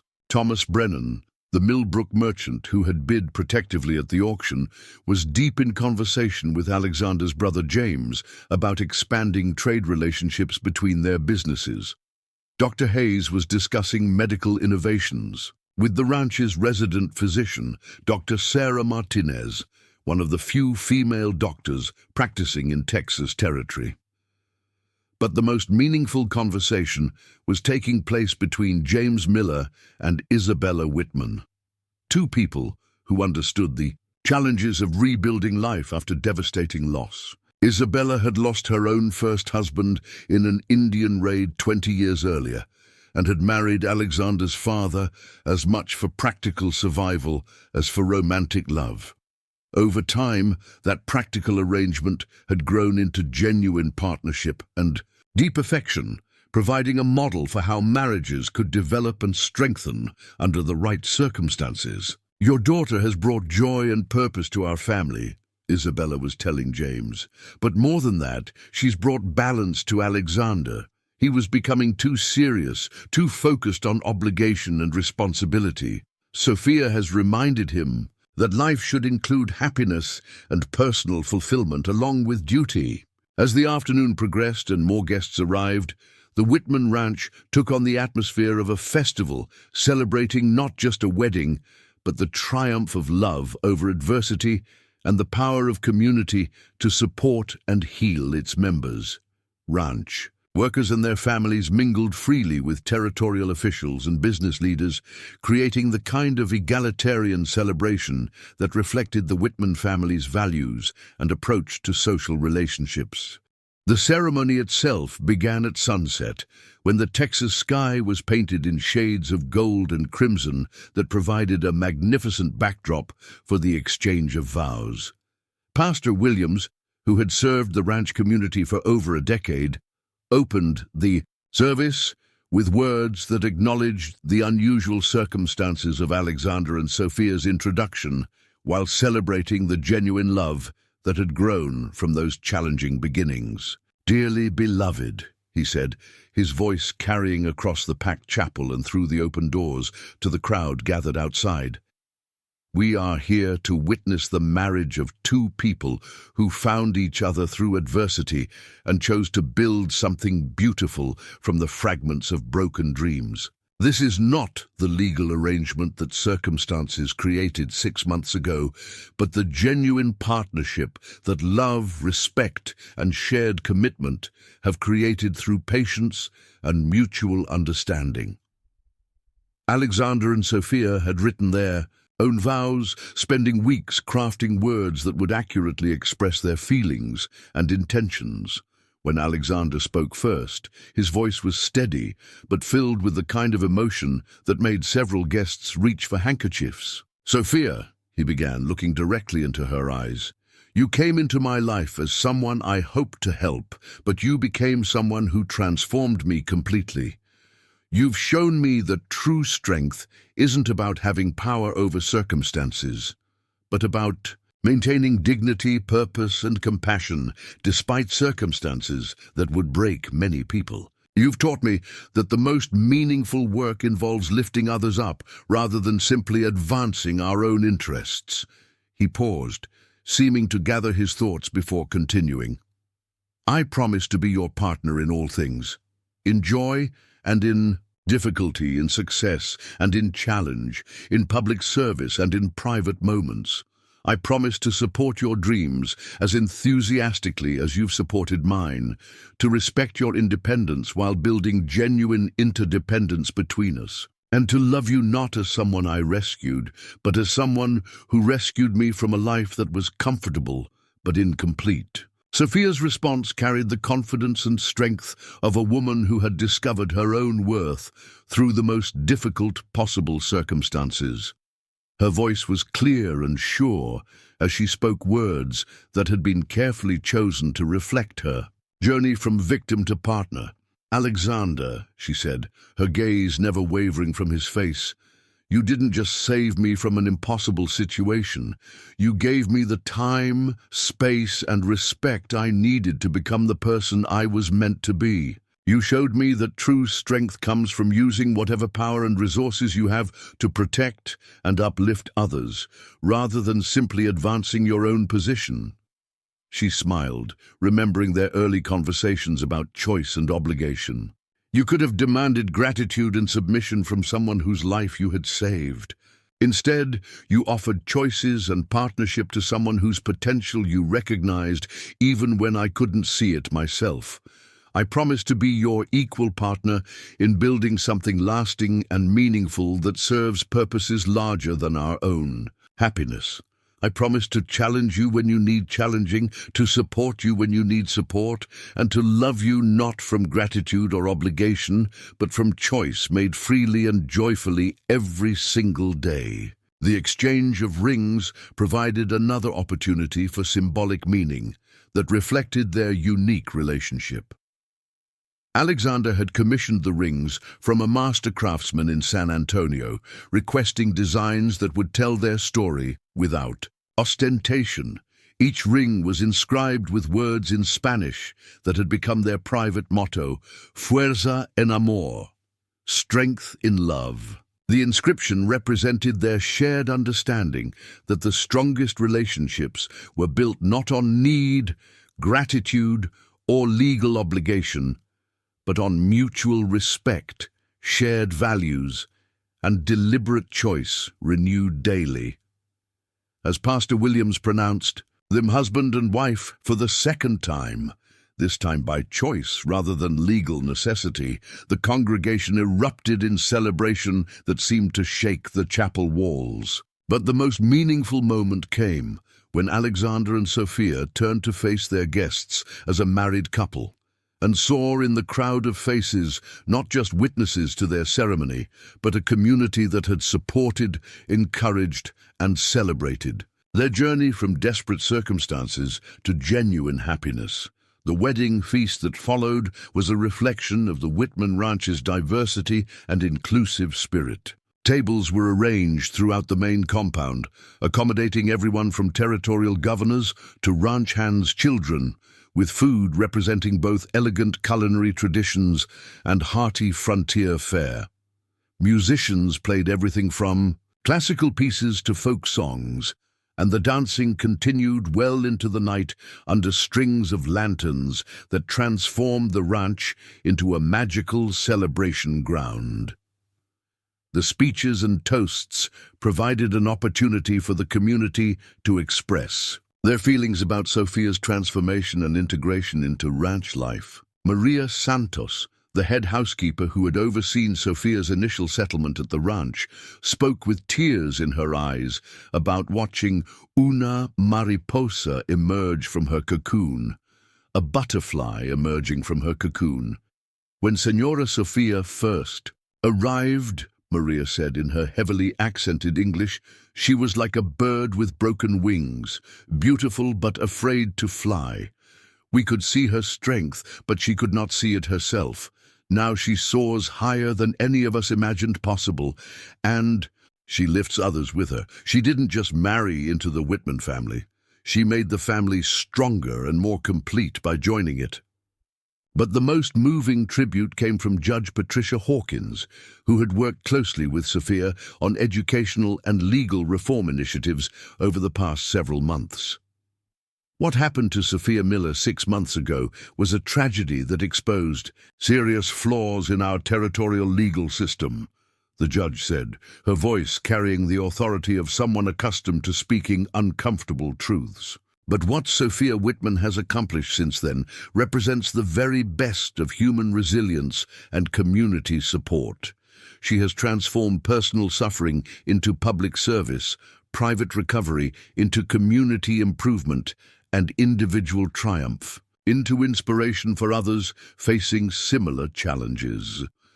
The celebration continued well past midnight, with guests camping throughout the ranch compound and the party gradually transitioning from formal wedding reception to community festival. As the evening wound down and guests began to settle into temporary accommodations, Sophia and Alexander found themselves alone on the chapel steps, looking out over the ranch that had become their shared domain and responsibility. The woman who had been sold as property to settle debts 6 months earlier was now co-owner of one of Texas's most successful enterprises, but more significantly, she had become a community leader in her own right, respected for her intelligence, integrity, and commitment to helping others overcome challenges similar to those she had faced. Any regrets? Alexander asked, echoing the question he had posed during their first evening together at the ranch. Sophia looked at the man who had saved her life and then given her the freedom to choose how to live it, at the community that had welcomed her, not as an obligation but as family, and at the future that stretched before them filled with possibilities she could never have imagined during those dark months in Millbrook. "Only one," she said with a smile that held both mischief and deep contentment. "I regret that it took such desperate circumstances to bring us together. But then again, maybe the most meaningful love stories begin in the most unlikely circumstances, and prove that something beautiful can grow from even the most broken soil." Alexander pulled her close as they watched the stars appear over the Texas prairie, listening to the gentle sounds of their community settling into peaceful sleep around them. "Then maybe we should make sure our story inspires others who find themselves in circumstances that seem impossible. Maybe we should make sure everyone knows that sometimes the worst day of your life can become the first day of your real life, if you have the courage to keep moving forward and the wisdom to accept help when it's offered." Their kiss was witnessed only by the stars and the gentle night wind that carried the scent of wildflowers across the ranch lands, where they had found not just love, but purpose, community, and the kind of happiness that comes from building something meaningful together. The girl, who had been auctioned to pay her father's debts, had become a woman whose story would inspire others throughout Texas territory and beyond. Proof that strength, dignity, and love could triumph over even the most challenging circumstances. When supported by genuine community and guided by shared commitment to something greater than individual survival. As they walked hand in hand back to the house that was now truly their home, Sophia and Alexander carried with them the knowledge that their love story was just beginning and that the best chapters were yet to be written. Up next, you've got two more standout stories right on your screen. If this one hit the mark, you won't want to pass these up. Just click and check them out. And don't forget to like, subscribe, and turn on the notification bell so you don't miss any upload from us.